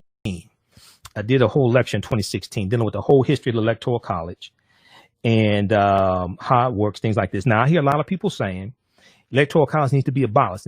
Electoral College needs to be abolished. Okay. For those people who say that, let me explain to you the process of amending the U.S. Constitution. The U.S. Constitution has only been amended 27 times.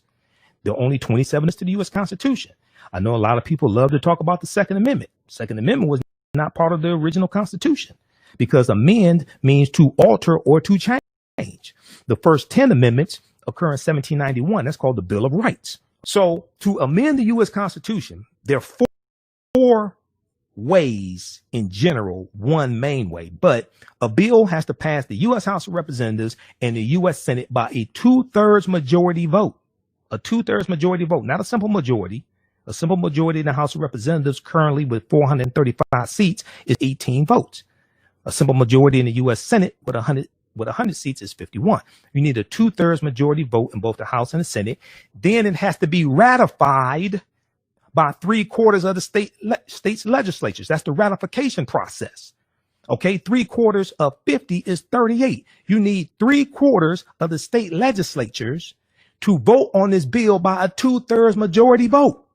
Let me help you out. That's not happening. Why? Because Republicans won 2 presidential elections in the last 20 in the Electoral College and lost the popular vote. You think they're going to vote to get rid of the Electoral College? You're using some of the steroids Trump is using. It's easier for us to understand how this stuff is easier for us to understand stuff works. This is why you got to study history and law. This is what I'm talking about. All this simple Simon ass nonsense. We got to do away with this. Otherwise, we're going to keep getting our behinds kicked. And what Republicans are focused on now, and I'm neither Democrat nor Republican, but I'm not stupid. I see whose policies are doing us the most harm at the national level. The way we talked about Trump, and I talked about this on Roland's show.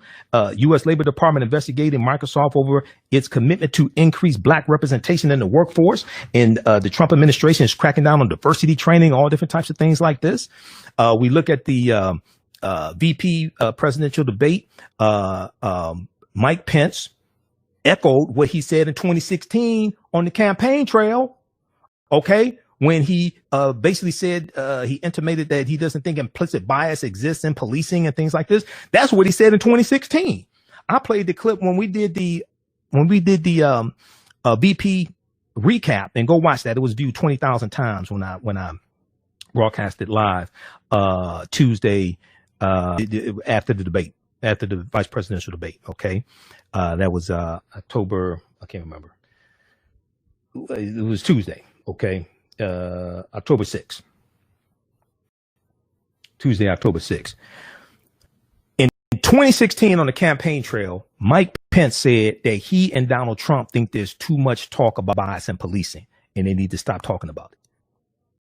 Roland Martin played News One now. Roland Martin. I got the clip. It's, news1.com has the article, and the clip is there. When Mike Pence on the trail, he was not playing. He meant that. When you look at the trying to be the champion form is a lie. How are you attorney generals who are against him? And one of your attorney generals in 2015, Senator Jefferson Beauregard, Senator Jefferson Beauregard Sessions III of Alabama, along with Senator Tom Cotton of Arkansas, in the U.S. Senate in 2015, they blocked the early version of the First Step Act. Now, you generals and you have your current Attorney General William Barr, who belongs in prison. He needs to be put on trial. He needs to be impeached. Okay, don't think there's been an Attorney General now. Okay, he said he doesn't think systemic racism exists in law enforcement. Really? Is that why you haven't spoken out against these white supremacist organizations, these white supremacist militias? FBI Director Christopher Wray has spoken out against them. September 17th, 2020, and Washington Post has reporting on this. Christopher Wray testified in front of Congress. He said when we look at domestic terrorists, the white supremacist domestic terrorists are the most lethal threat to this country. Now, why am I talking about this? You're supposed to be so much for criminal justice reform. You're supposed to be so much for law and order. Or you only for law and order when it comes to other people, because you're not for law and order when it comes to your cronies that you give them pardons to. You're not for law and order when it comes to your cronies and you're trying to interfere with their case. This is number 4. This is reason 455 why this traitor needs to be voted out of office. All right. Let's go back to the phone lines. We have any more callers, Jalen? We have George, and then we have Shante. Okay, let's go to George. Hey, George, welcome to the African History Network show. Tell us where you're calling from. Thanks for holding. I'm calling from Detroit. Thanks. Hey, how you? Okay. Let me ask you this. Go ahead. How many counties are there in the United States about? I'm not sure how many. There's about 3,100. Okay. Candidate Trump, who became president, 2,646. Hillary Clinton won 487. Mm-hmm. That gives you, to me, a diverse voice of the people that the left only talks about. Well, that wasn't diversity. Hillary won the popular vote was because of the 4 boroughs of New York and L.A. County. Without them, she wouldn't have won the popular vote. That wasn't diversity. Wasn't illegals. If you want to talk about illegals, we can talk about white undocumented immigrants. If you want to talk about that, it wasn't because of that. Let's look at something. George. I think this is your first time calling in. We don't play those games here. Okay, so let's break this down. 2016 was the first presidential election in 50 years that you didn't have the full power of the 1965 Voting Rights Act, because Section 5 was gutted by the U.S. Supreme Court case of Shelby County versus Holder in 2013, which struck down the oversight. So right after which struck down the oversight, so any of these former states that had a history of putting obstacles in the way of African Americans voting, a lot of these former Confederate states, things like that. No. George, this ain't legally. Sure. All right, thanks for calling in. George. No, it ain't cross our border illegally. George, thanks for calling. Keep listening. Let's go to the next caller. When you break down history to dumbasses like George, they don't want to hear it. He calls in with talking points he got from Fox News, and he doesn't want to deal with this. I'm breaking down history, and I'm about to talk about how there were 868 fewer polling places in 2016. We can talk about the rampant voter suppression that the Trump campaign engaged in voter intimidation, like having poll watchers like Trump is doing now. See, George don't want to deal with that. Okay, you call back in here, George, next week. You can call into my daily show, and we're going to continue with this. We don't play those games here. We deal with facts and evidence. Problem is, George, people like you can't handle that. Let's go back. Let's go. And people read thenation.com. Read the series of articles that Ari Berman wrote for The Nation, because there were 868 fewer polling places in 2016. George don't want to deal with that. There are approximately 1,700 fewer polling places today. The majority of those polling places were shut down in areas that have a higher African American, higher Hispanic population.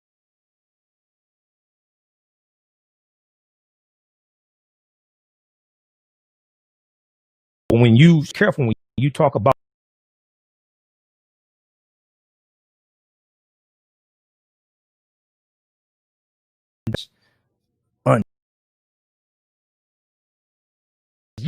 so you got to be very, very careful when you talk about that. And not Texas, Alamo in Texas were Terrado, the Texas who okay. The Alamo, when you deal with Sullivan or John, that is like that's before the Mexican American War, entire America. So you got to be very careful when you calling the undocumented, okay? Because Europeans stole.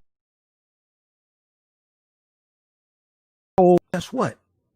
And birth rate 26 states. Not me. That's the U.S. Census Bureau in 2018. And the fear that a lot of white people have, now George may not be one of them, but he probably drinks beer with some people that fear this, that by 2043, white people will no longer be a majority. So this is what a lot of things.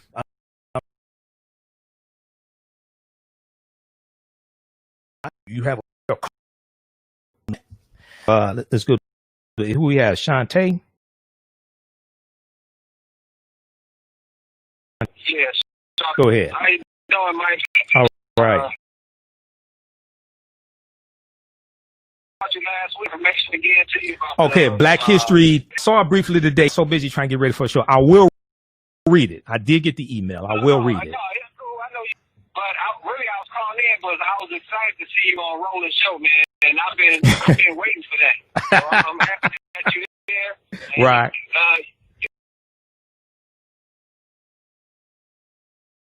You always there. What you do, man. That's why. Oh, okay. Thanks. You on try to get me on News One now on TV One. A couple of can coordinate everything. But I used to guest host Roland's nationally syndicated radio show a lot, man. So I brought Dr. Claude. You to get over there sooner or later, but yeah, I'm glad you're there. Oh yeah. I always tune in on Friday. Absolutely, man. All right, brother. Thanks for calling.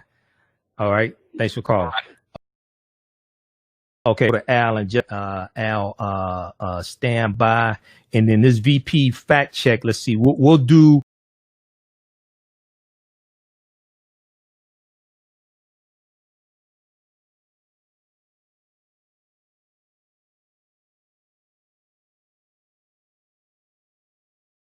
For this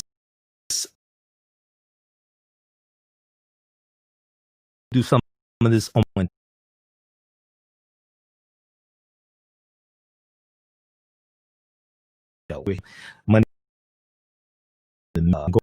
Fact check that I did. October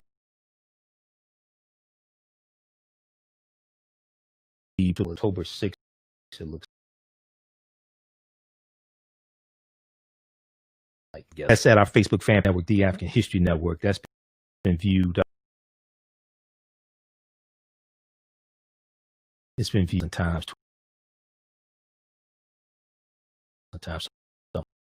All right.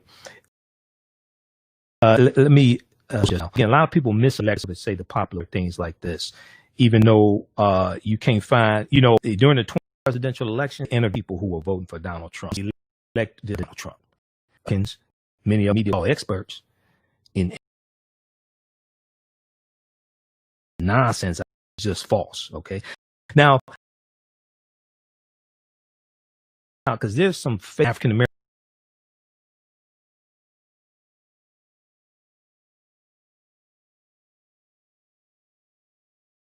profiles on social media. Some of them created by Russians. Some December 19th. A candidate becomes president-elect by winning 270 or more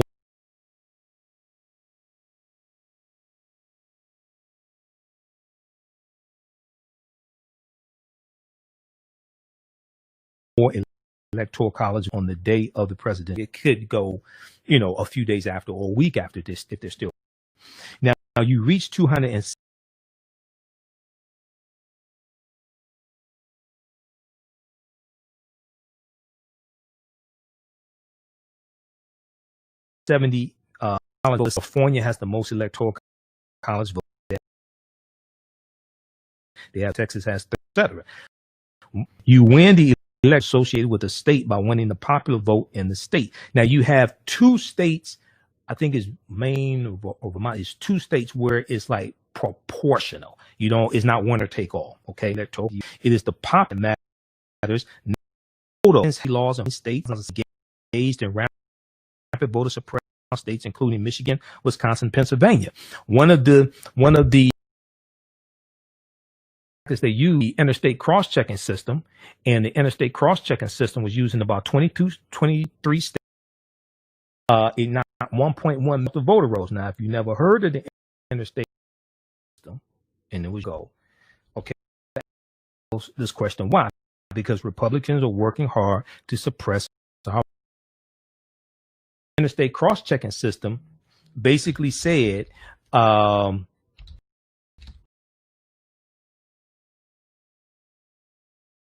that the argument that many made, who was the second, the argument that they were saying that different states, people have voted that Detroit, Michigan was the same James Brown in Cleveland, Ohio, and he's voting twice, so we're going to knock him off the voter rolls. The interstate cross-checking system knocked 1.1 million people off the voter rolls, and it knocked off about 54,000 people off the voter rolls in Michigan. Okay. Then you had Jill Stein, third party candidate. Jill Stein got about 50,000 votes out of Michigan. Then you had 90,000 idiots in Michigan who voted. Sorry if you're one of them. No offense if you're one of them. But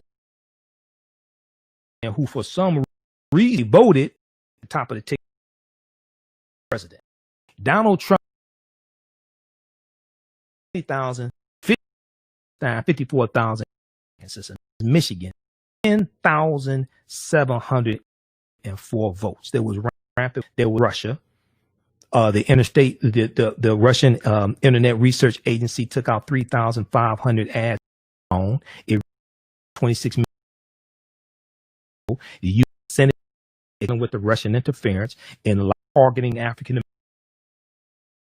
Americans. I think it was last week we talked about the story that came out dealt with how the Trump 0.5 million African Americans and labeled them as deterrents. and flooded them with misinformation on social media to discourage them from voting? Okay. So if the popular vote doesn't matter, why do Republicans work so hard to suppress our vote? All right. Let's go to Al. Al, welcome to that. What's going on? Hey, how you doing, Al? That guy, man, me personally, hey, he must have been Davy Crockett then, so when he was going to the Alamo to fight. So that guy don't have. Well, you probably brought it up. You probably wanted to bring it out. Majority of the United States, or we would say the population live where urban settings, like metropolis. The argument that he made then,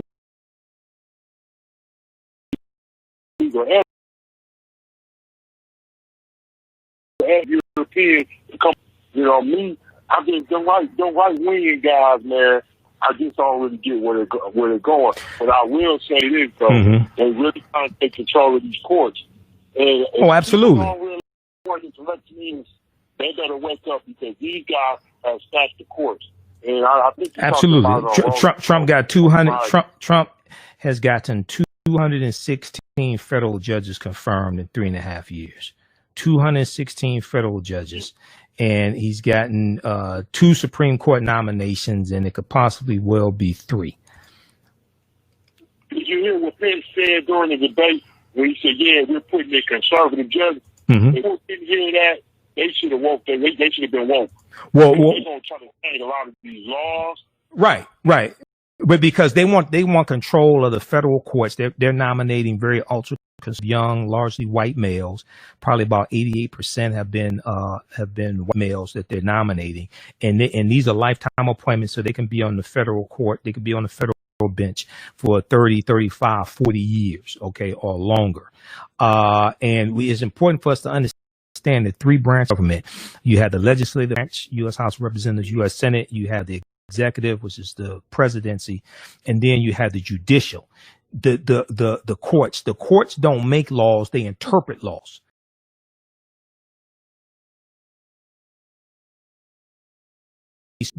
So they can interpret the law that the legislative branch passes. All right. Okay, look, man, we're out of time here. I got to run a weekly show. I'm gonna catch. Have a good. All right, thanks. You too. Revolution. It will be digitized, coded, and branded. Don't let your young person get left behind.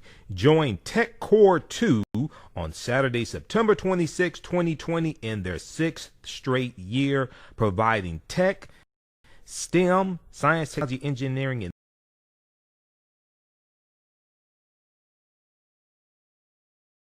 math, coding is to develop a pipeline program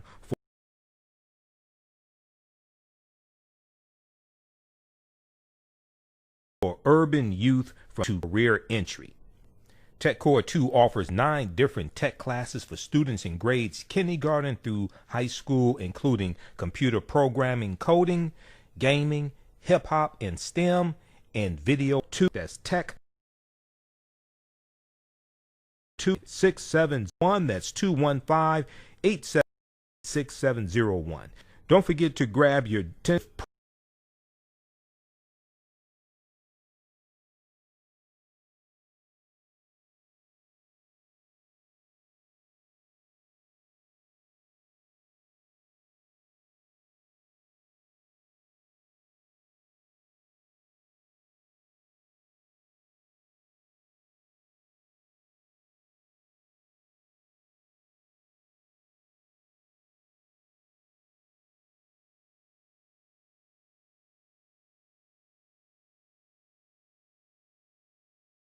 What You Will About America. The video includes pictures of both King and Robinson.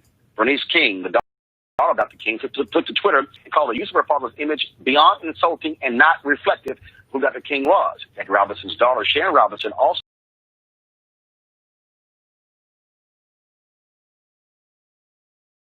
tweeted Robinson's face with Donald Trump, the JR Foundation, opposition to all that Jackie Robinson stood for and believed in were in demand that his image be removed. Bottom line here, Michael, this is, the Republicans always want to show Republicans. They say, King, Jackie Robinson was a Republican. Here's what we do. We know for a fact that Jackie Robinson was a Republican. We don't know that with MK. All the bottom line is this here. This is, you got to go back to the 60s to find you a black Republican. Yo, there have been a number of fact checks on this. Think Progress Org had one a few years ago that talked about how Dr. King was not a Republican, and I've looked at information about how Dr. King talked about voting for Democrats as well. But if you got to go back that far to the 50s and 60s to find a black Republican that African Americans like, then your party has a problem. Now, I'm neither Democrat nor Republican. People who listen to my show know this, but I'm also not stupid. I know whose policies are doing us the most harm as well, and it's usually at the national level, usually coming from Republicans. But this is more of just like Trump came out with his platinum plan, which I call the fool's gold plan. His 2-page aid for African Americans, and it lacked specificity. It was ridiculous, and a lot of what he was proposing contradicts what he's been doing the past 3.5 years. This is some more of that. He's hoping to just shave enough African Americans so that in these key battleground states, he can try to win this in the Supreme Court.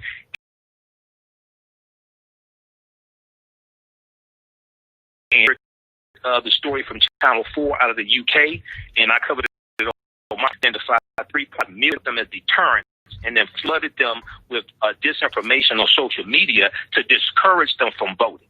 Okay, so this is some more propaganda, but I'm happy that King's family and the Robinson family came out in opposition to this.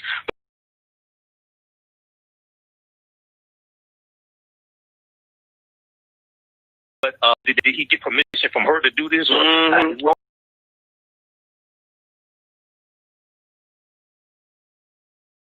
And wrong, Angela. Same thing. Anything that she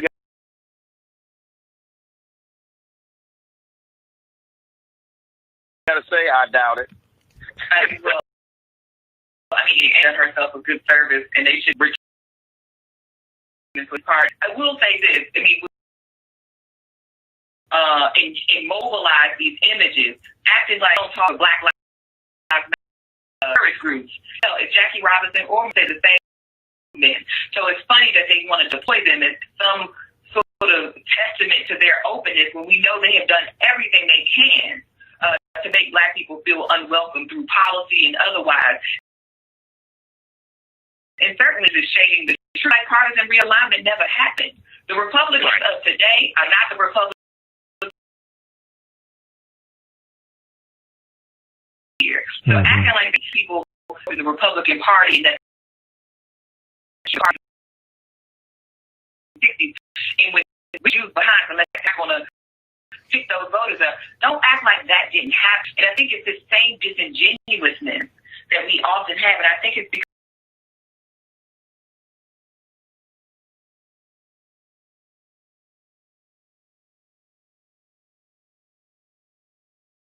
because they know most.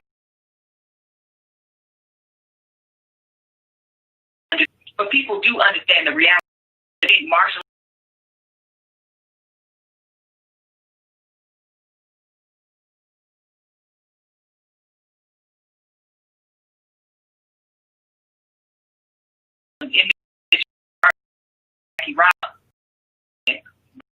but Michael, that's enough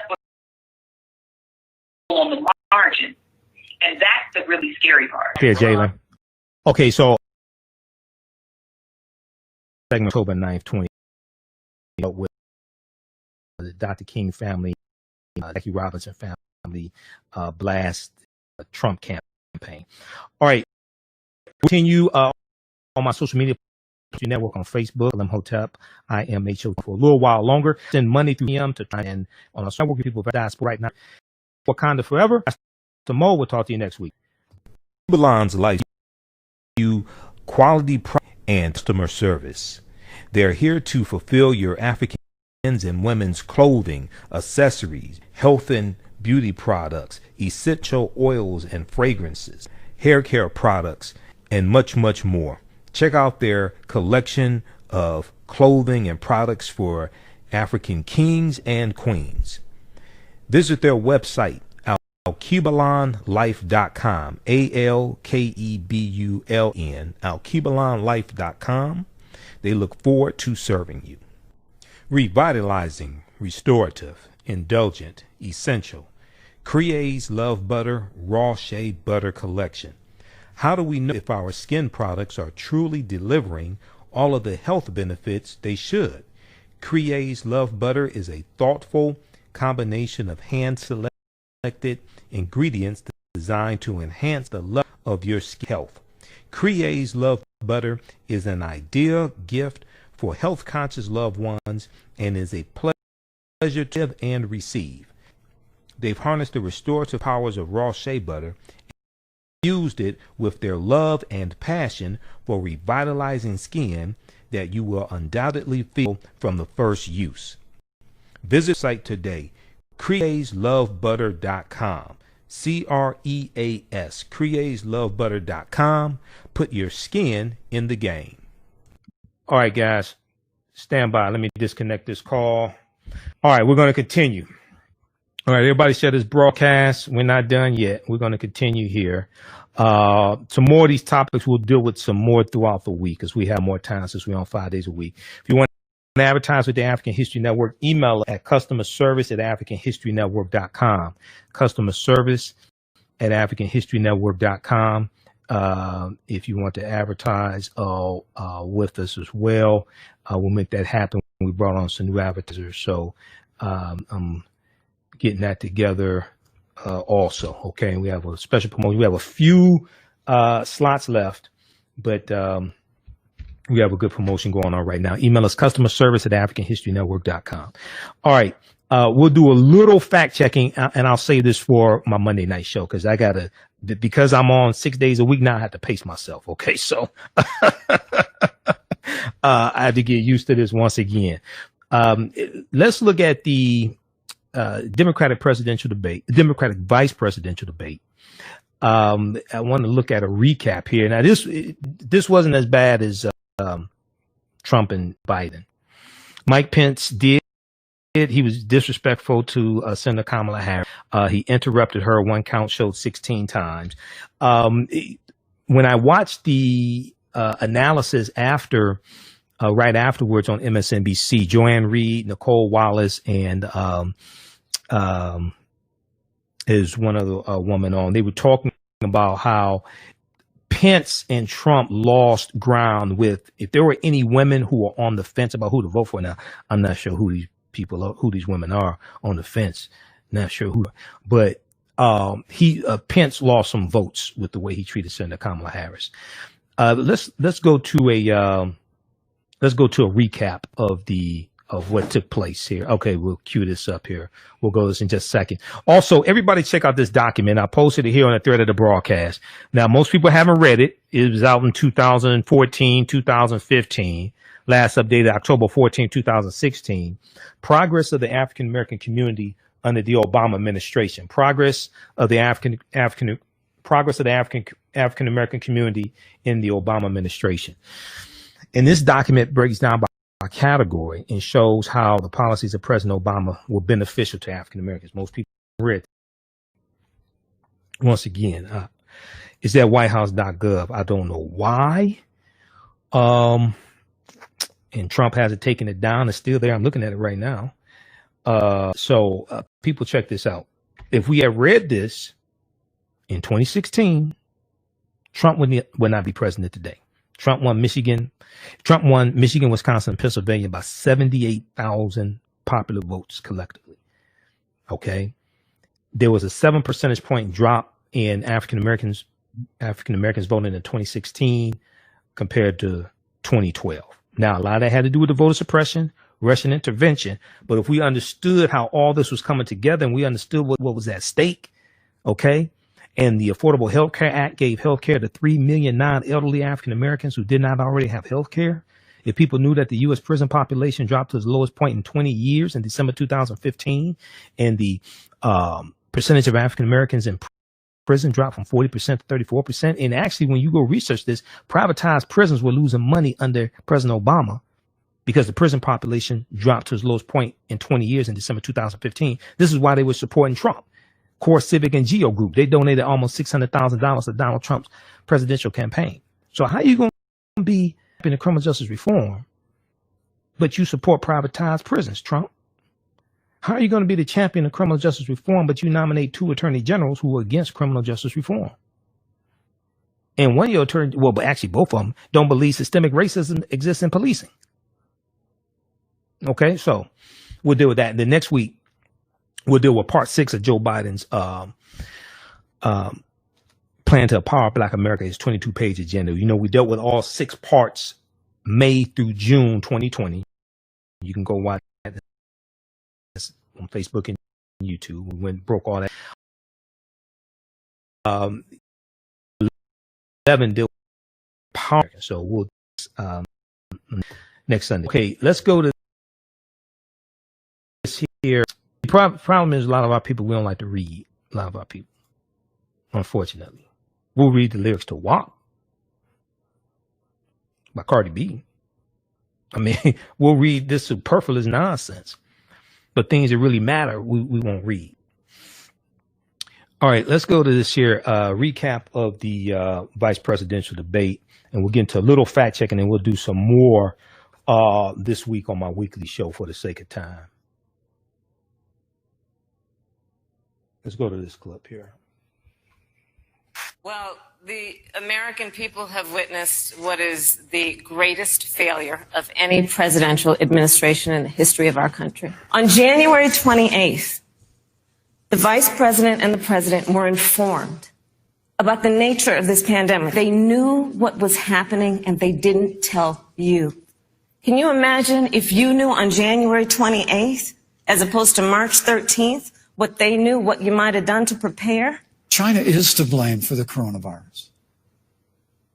And President Trump, he's made that very clear, made it clear again today. Quite frankly, when I look at their plan that talks about advancing testing, creating new PPE, developing a vaccine, it looks a little bit like plagiarism. If the Trump administration approves a vaccine before or after the election, should Americans take it, and would you take it?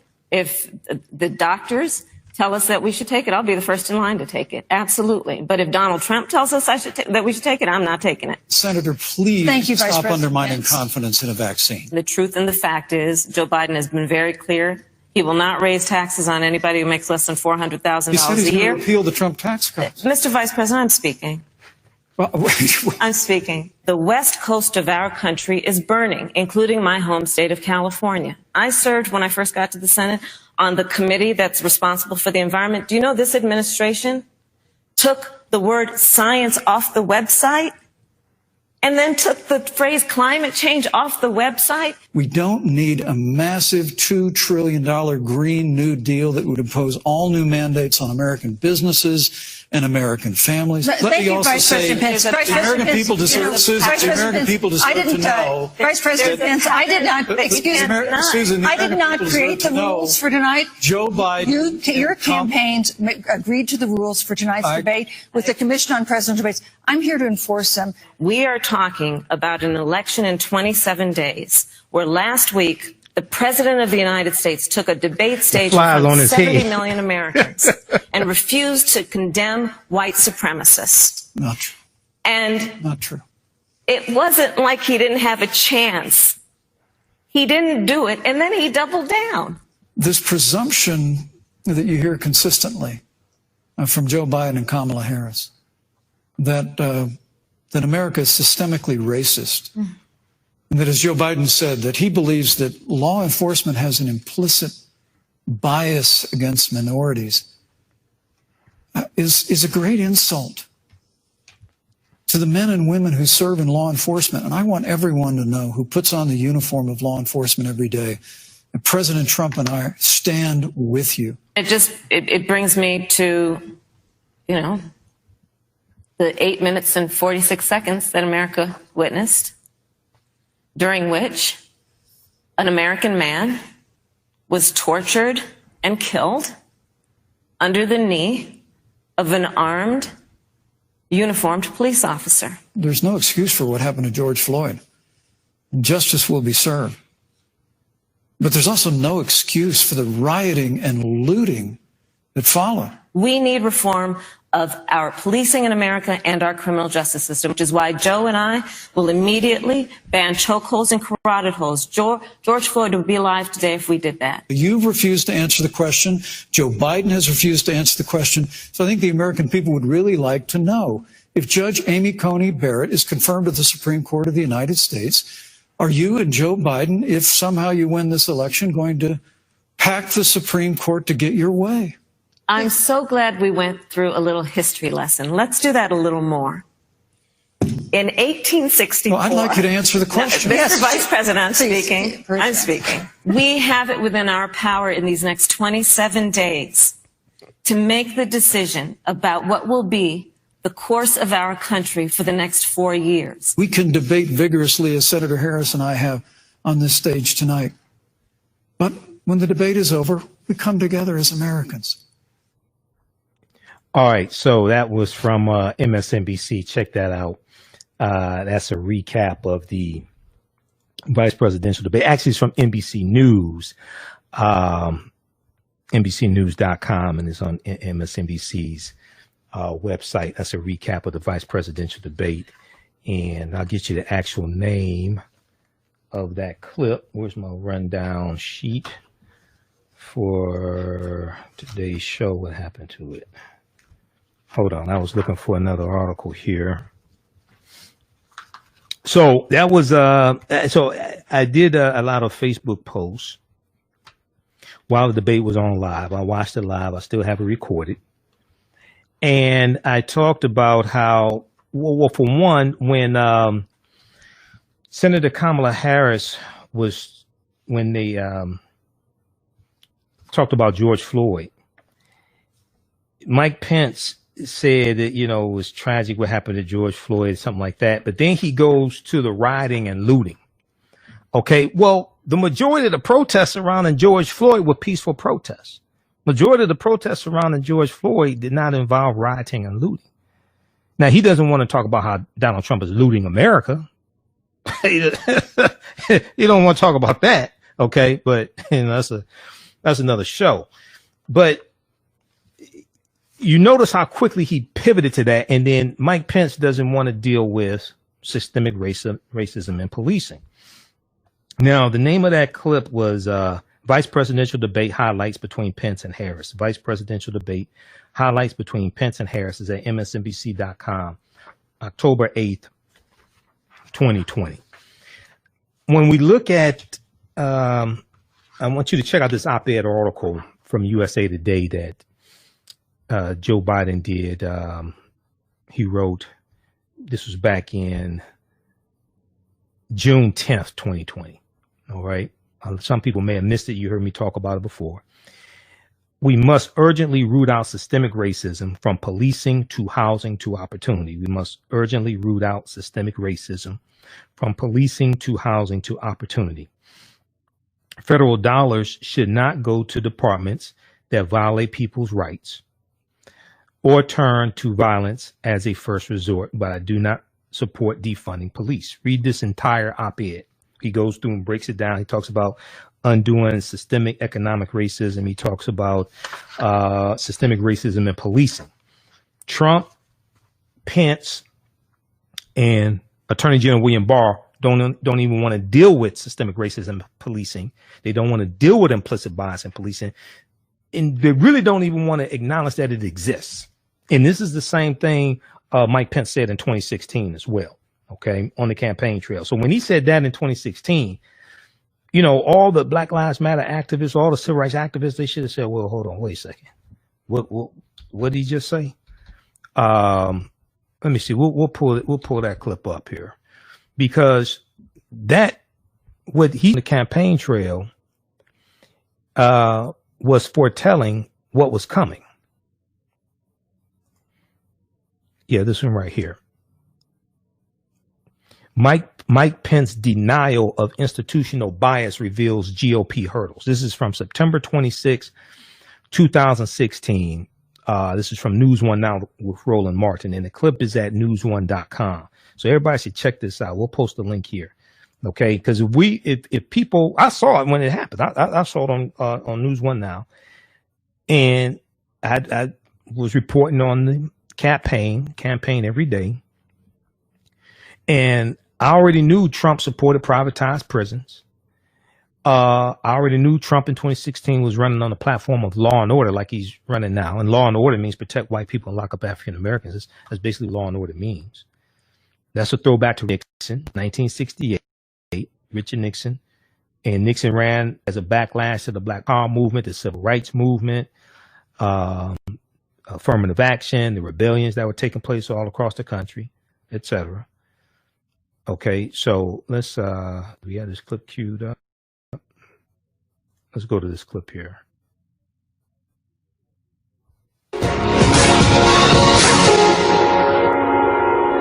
Last week in Colorado, Republican VP nominee Mike Pence, the governor of Indiana, was asked a question about the issue of criminal justice reform and what's happening with various police shootings.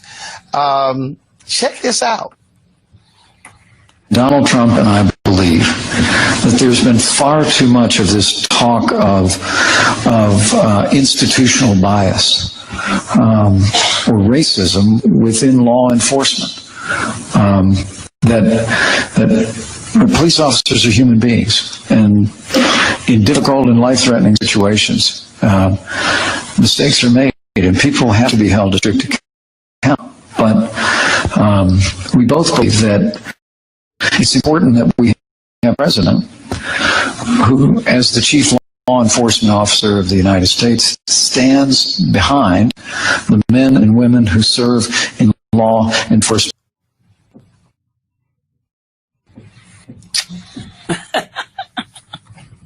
Let me unpack that. First of all, the President of the United States is not the chief law enforcement officer. The Attorney General of the United States is the chief law enforcement officer. The President's responsibility is to be concerned about all citizens, not to stand behind police.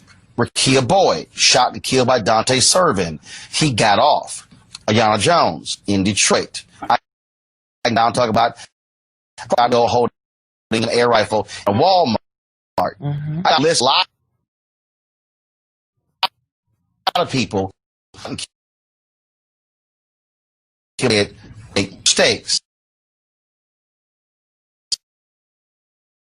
It's death. All right. Check out that clip here. This is problem. Talk. Just talk. Check out that clip. You've got a racist from News1.com. Back from San Francisco Police Department. Racist text message from News1 is Mike Pence's denial to bias those GOP hurdles. This is from September 26, 2016. That sounded very similar to what in the debate stage he gets into Kamala Harris. All right. So when he said 2016, we all should have said, hold on, wait a second. What did he just say? All right. And this follows the policies of the Trump administration, who have largely taken a hands-off approach to policing, basically stopped investigations into the patterns and practices of police departments. All right.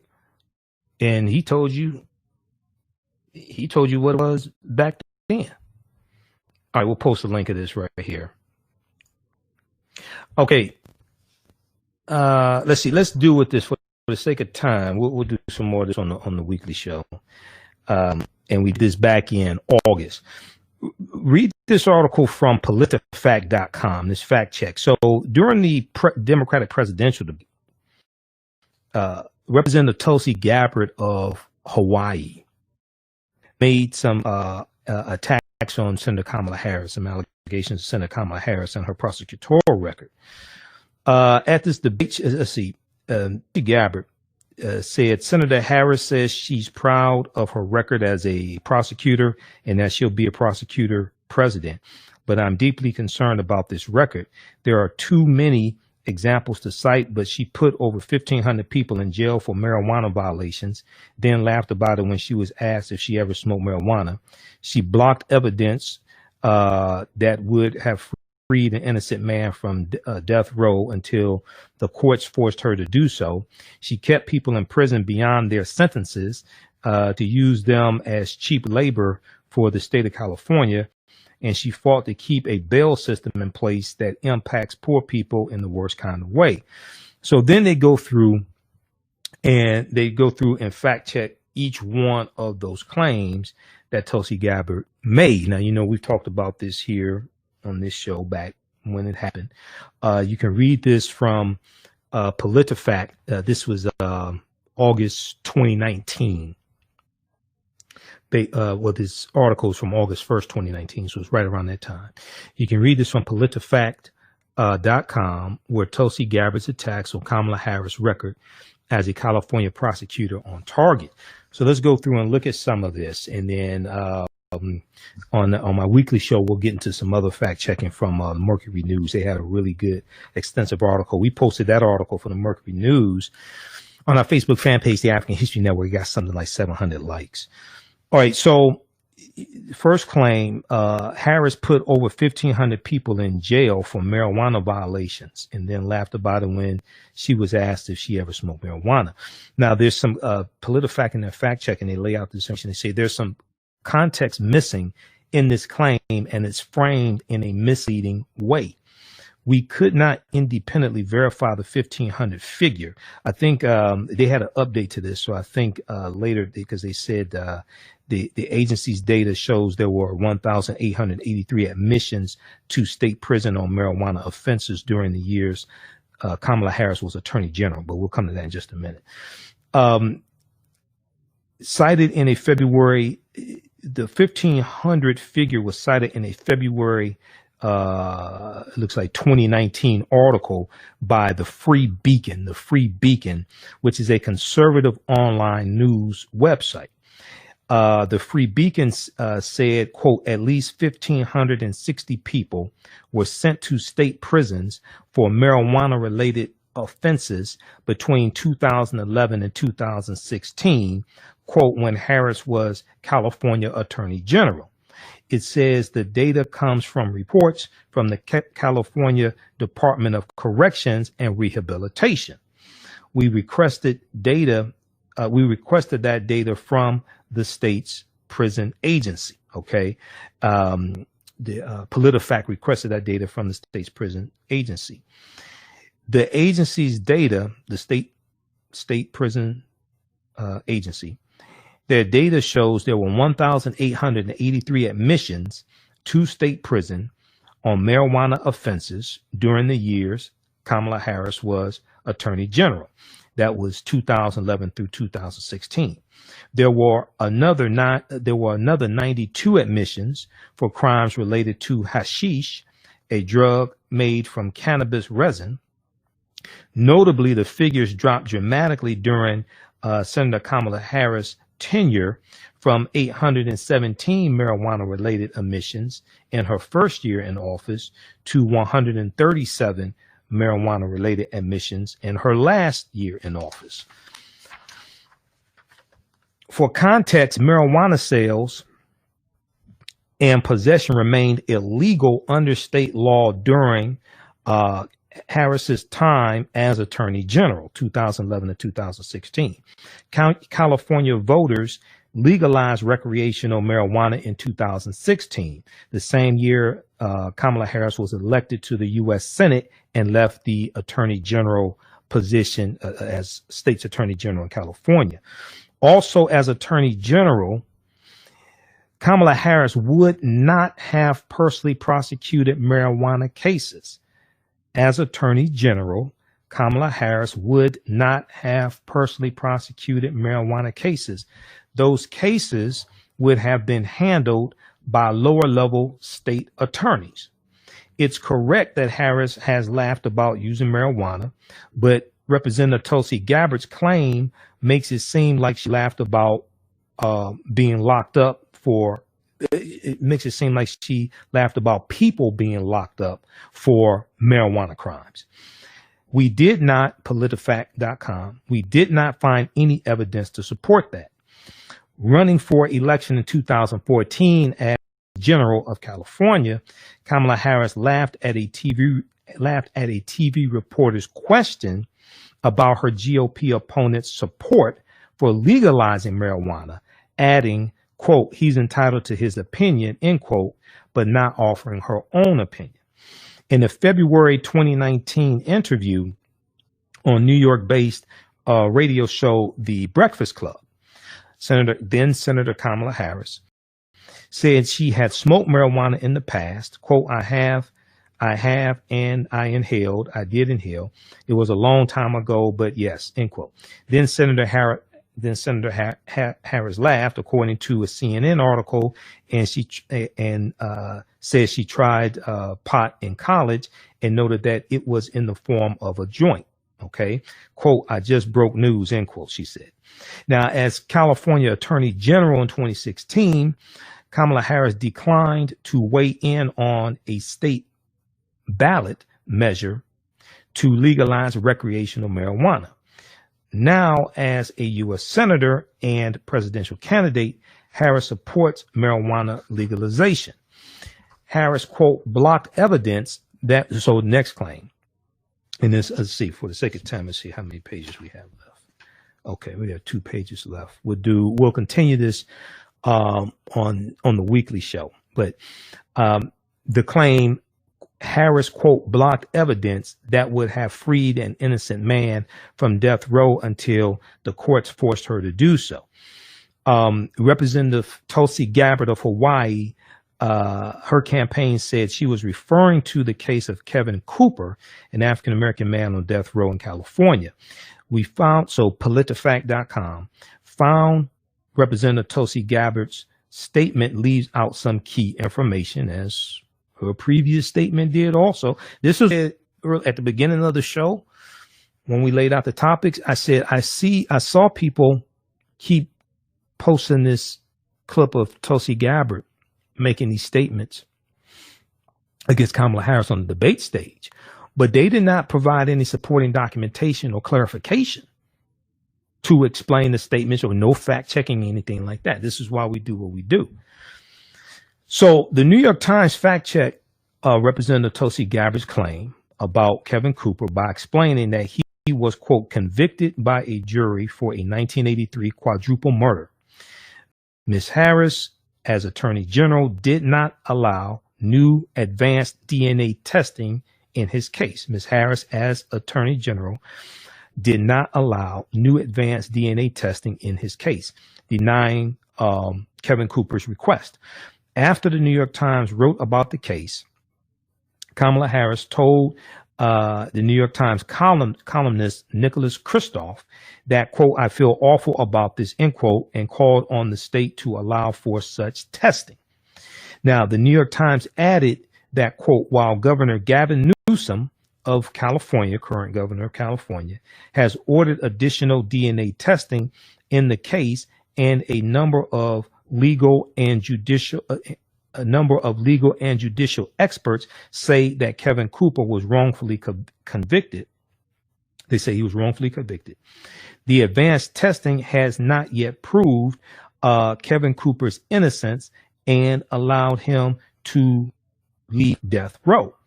All right. And then I looked at the article in the last couple of days. It has not been updated. Okay. Also.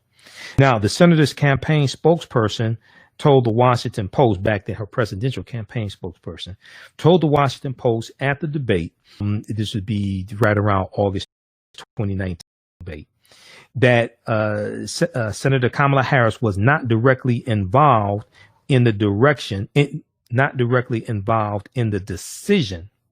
to deny Cooper's petition in 2016. Let me repeat that. The senator's campaign spokesperson told the Washington Post after the debate that Senator Kamala Harris was not directly involved in the decision to deny Cooper's petition in 2016.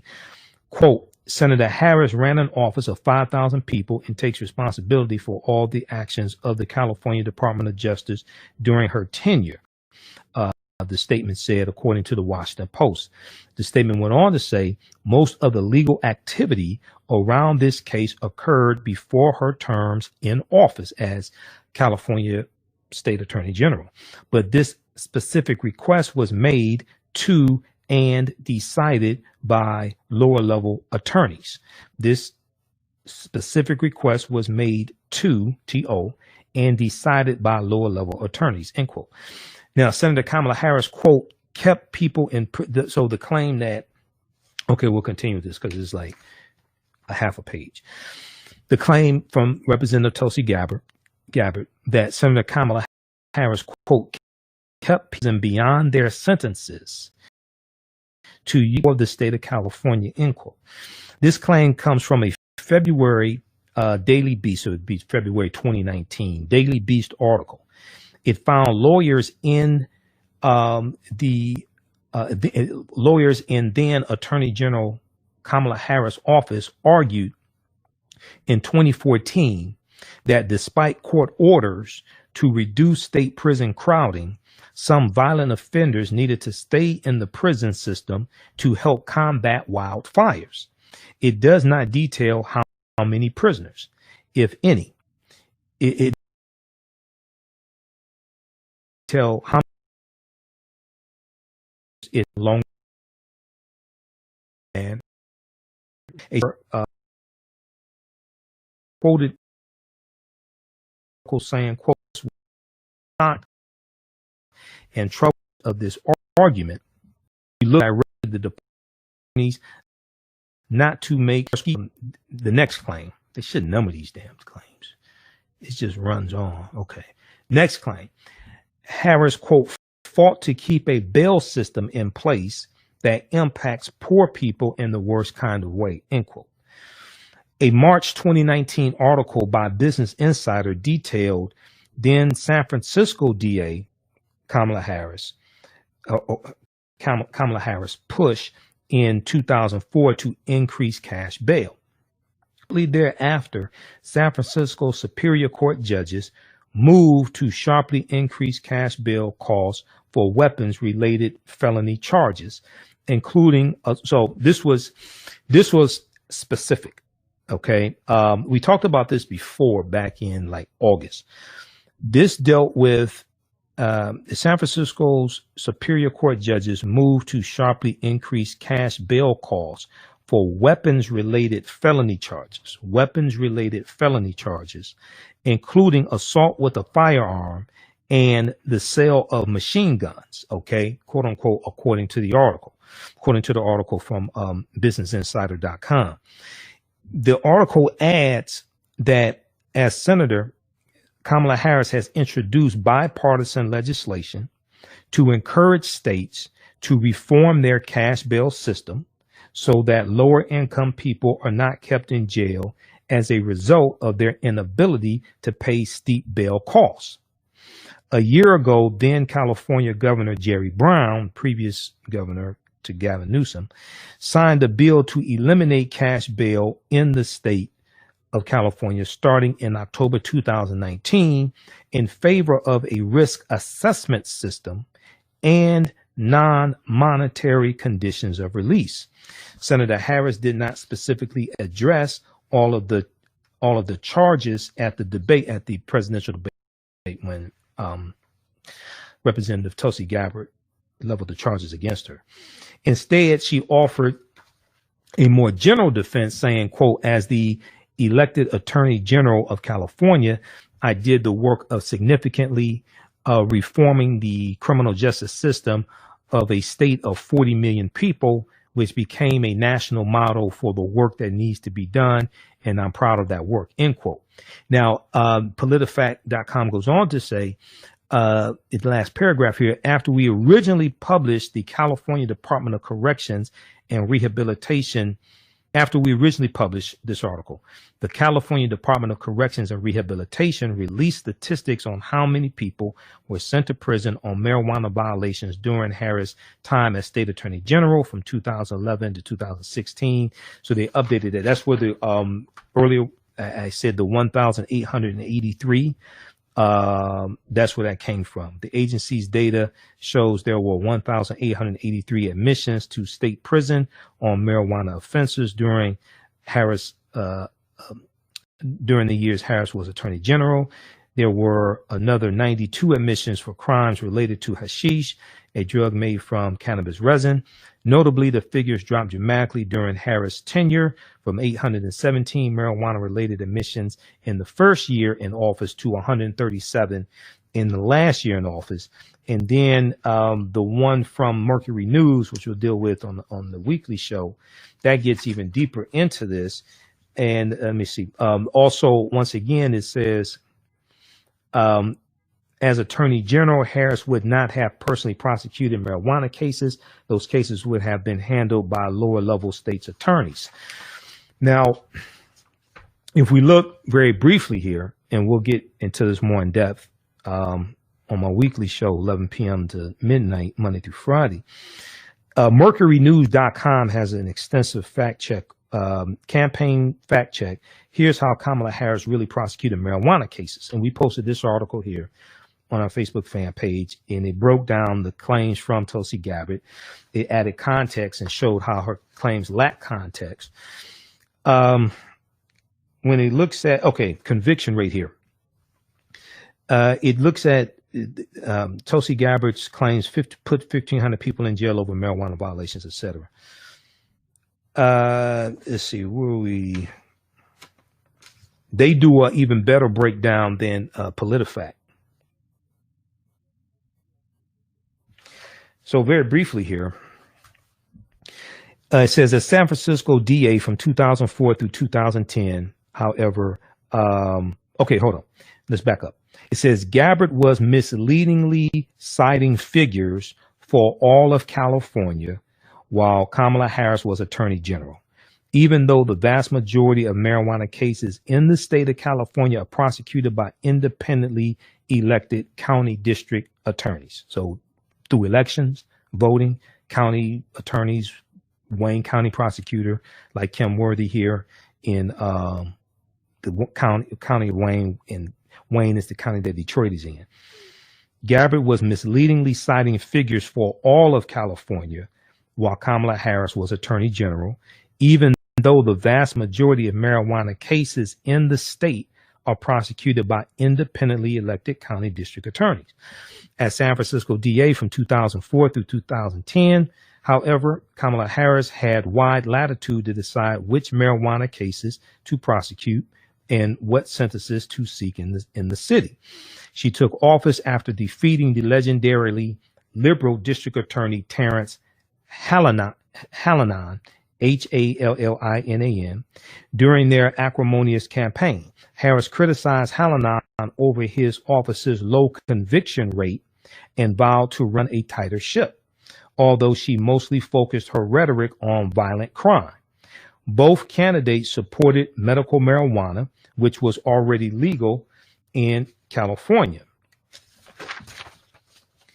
Over Harris's 7 years as top prosecutor, Attorney General, her attorneys won 1,956 misdemeanor and felony convictions for marijuana possession, cultivation, or sale. 1,956 misdemeanor and felony convictions for marijuana possession, cultivation, or sale, according to data from the DA's office. That includes people who were convicted of marijuana offenses and more serious crimes at the same time. Okay. While there were some marijuana convictions during Hallinan's tenure, her predecessor, there were also a lot more arrests. San Francisco arrest data compiled by the Attorney General's office suggests that 24% of marijuana cases led to marijuana convictions under Attorney General Kamala Harris, compared with 18% of arrests under her predecessor, Hallinan. The comparison between arrests and convictions is not necessarily one-to-one, however. Not everyone convicted of marijuana offenses was arrested for marijuana in the first place. Conviction rate aside, only 45 people were sentenced to state prison for marijuana convictions during Kamala Harris' 7 years in office as Attorney General, compared with 135 people during Hallinan's 8 years, according to data from the State Corrections Department. Wonder why people don't say that. That only includes individuals whose most serious conviction was for marijuana. Those numbers don't cover people sentenced to time in county jail. The district attorney's office, superior court, sheriff's office, and attorney general's office said they did not have or could not release more specific data about marijuana sentencing during Harris's tenure. The number of marijuana convictions trailed off swiftly after Harris left office, in part due to state law reclassifying some marijuana misdemeanors as infractions, making them similar to a traffic ticket. I'm still trying to find out where 1,500 black men convicted of marijuana possession came from. All this research, still haven't found that at all. I'm trying to figure it out. I'm trying to figure out where the information came from on that meme that people keep circulating, and there's no sources to back this up. I'm not sure where this came from. So we'll continue this on our weekly show. Read this from mercurynews.com. We'll post this link here. Campaign fact check, because this is more extensive than the fact check from PolitiFacts was good, but this gets deeper into it. Campaign fact check. Here's how Kamala Harris really prosecuted marijuana cases. This is from mercurynews.com. So Mercury News is a local newspaper there in the Florida area. I'm sorry, not Mercury. I think they're in California. Mercury News. Yeah, California area. They're in San Francisco. There was an op-ed also that is good for context. And I can't remember what this is. Yeah. USA Today. I thought it was USA Today. This was from a defense attorney who wrote this op-ed. Her name is Nikki Solis. This is an opinion piece that she wrote for the USA Today.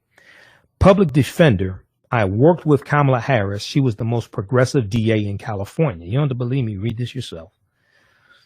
I grappled with this idea of defending a former prosecutor. So this Nikki Solis was a former public defender. Okay. She said, I grappled with this idea of defending a former prosecutor for a long time, but I have to say what I feel is right to set the record straight on Harris. Okay. And she said, as San Francisco DA, Harris refused to seek the death penalty, even on a case where a very respected police officer was tragically killed. Marijuana sales cases were routinely reduced to misdemeanors, and marijuana possession cases were not even on the court's docket. They were simply not charged unless there was a large grow case, a large amount that they were growing, or a unique circumstance. This was the reform-minded approach then District Attorney Kamala Harris' office took. The accusations about marijuana prosecutions being harsh during her tenure are absurd. The reality was quite the opposite. Now, this is a woman who was a public defender, and she's on the other side of Kamala Harris' office doing a prosecution. Okay, so I don't have time to get through all this. We'll talk about this during the weekly show. Read this entire op-ed. She's breaking this down. Public defender. I worked with Kamala Harris. She was the most progressive DA in California. This is from August 10th, 2020. Nikki Solis, S-O-L-I-S, is the public defender's name. Okay, so check that out also. And we'll deal with this some more during the weekly show. And we'll post a link here to the article from the Mercury News as well. Okay. All right, how's everybody doing? Share this broadcast on your social media platforms. If you ain't going to get this type of information a lot of other places. People getting their information from memes. I mean, literally, people getting their information and topics from memes floating around on social media. How'd you go verify the information in the meme? Because these memes usually don't cite any sources. This is a reason why. Okay. So check that out. Also, I just found out the African History Network show is podcasting on iHeartRadio. Okay. I knew we were on iTunes and CastBox and Player and TuneIn and Stitcher. I just found out we're on iHeartRadio as well. So you can listen to us there also. I think they have like 300 of our audio podcasts. All right, so hey, if you like this type of information, you can donate to the African History Network, $, the AHN Show through Cash App, $, the AHN Show through Cash App. Also through PayPal, paypal.me/ paypal.me/ the AHN Show. Leah said they're quiet now. They're like roaches when you turn the light on. That's what people do when you drop facts and evidence on them. I've been doing this a long time. You know, I'm older than I look. Okay. All right. So check this out for Mercury News also. See, I don't run away from nobody. Okay. Proper documentation ends all conversations. If we disagree, let's disagree based upon the facts and the evidence, not the fact that you don't want to deal with the evidence. All right. So that's enough radio for today.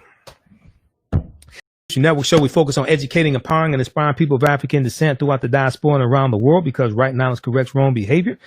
What you do for yourself, what you do to yourself, and what you allow other people to do to you and get away with is based upon what you think about yourself. Remember, right now it's corrects wrong behavior. It's not over till we win. Well, for peace. And remember, Friday, 11 p.m. to 12 midnight Eastern Standard Time, we'll be.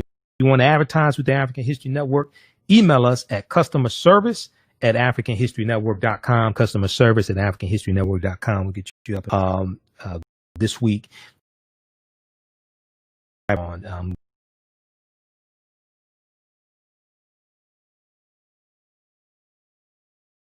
that's from like that. All right. We'll talk to you next time. Peace. Author Melinda Merritt is the author of 2 books, Merit Magic and Age of Aquarius, Spiritual Reckoning. In the book Merit Magic, this book is about the civil rights movement of the 1960s and how her family played a very important role in this movement. It is about all of the civil rights leaders such as Dr. Martin Luther King Jr., Reverend Jesse Jackson, John Lewis, and many others of this nation who came to her small Georgia town and started the movement that spread across this nation. This book tells the wonderful story of 3 powerful women who did amazing things because they had inherited special gifts from their African ancestry and used them to help the cause. These ancestral gifts seem to have been forgotten at this stage in our history. The second book, Age of Aquarius, Spiritual Reckoning, discusses the relationship between humans and the 10 spheres of the Tree of Life. Author Melinda Merritt was able to show some very interesting facts about the present and past presidents of the United States as it relates to what they did while in office. The current president is living up to the negative impact he has brought to this space. This book shows how astrology impacts people in ways that they may not be aware of. It discusses the change in the status of religion in this country, as we can easily see. There is a major change happening in that area. Visit the website merit-magic.com. That's merit-magic.com, MERRITT, and get both books for only $20. The books Ivy and Catalina Visit Sellville and Brooklyn Softball Adventures are from authors Sidney Carujo, Brooklyn Carujo, and Shanine Dials Carujo. In Ivy and Catalina Visit Sellville, readers will join Ivy and Catalina as they tour the small town of Sellville with their grandparents to learn about the world of science. The girls will learn about the structures and functions of the cell. This book provides great analogies that make learning about the cell easy for kids. The book Brooklyn Softball Adventures takes readers on the journey with Brooklyn through her first playing softball, and her teammates build their confidence and learn to love the game. The book encourages children to try new things and never accept defeat. Ivy and Janine Dials Carew and Brooklyn's Softball Adventures is by Brooklyn Carujo and Shanine Dials Carujo. Both books are available right now at Amazon.com, BarnesandNoble.com, BooksAMillion.com, and Target.com.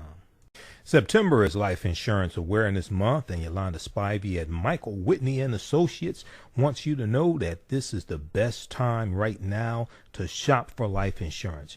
There are many plans available that fit everyone's budget and lifestyle. Right now, due to COVID-19, some companies are not requiring any medical exams to qualify. Leave your loved ones a will and not a bill.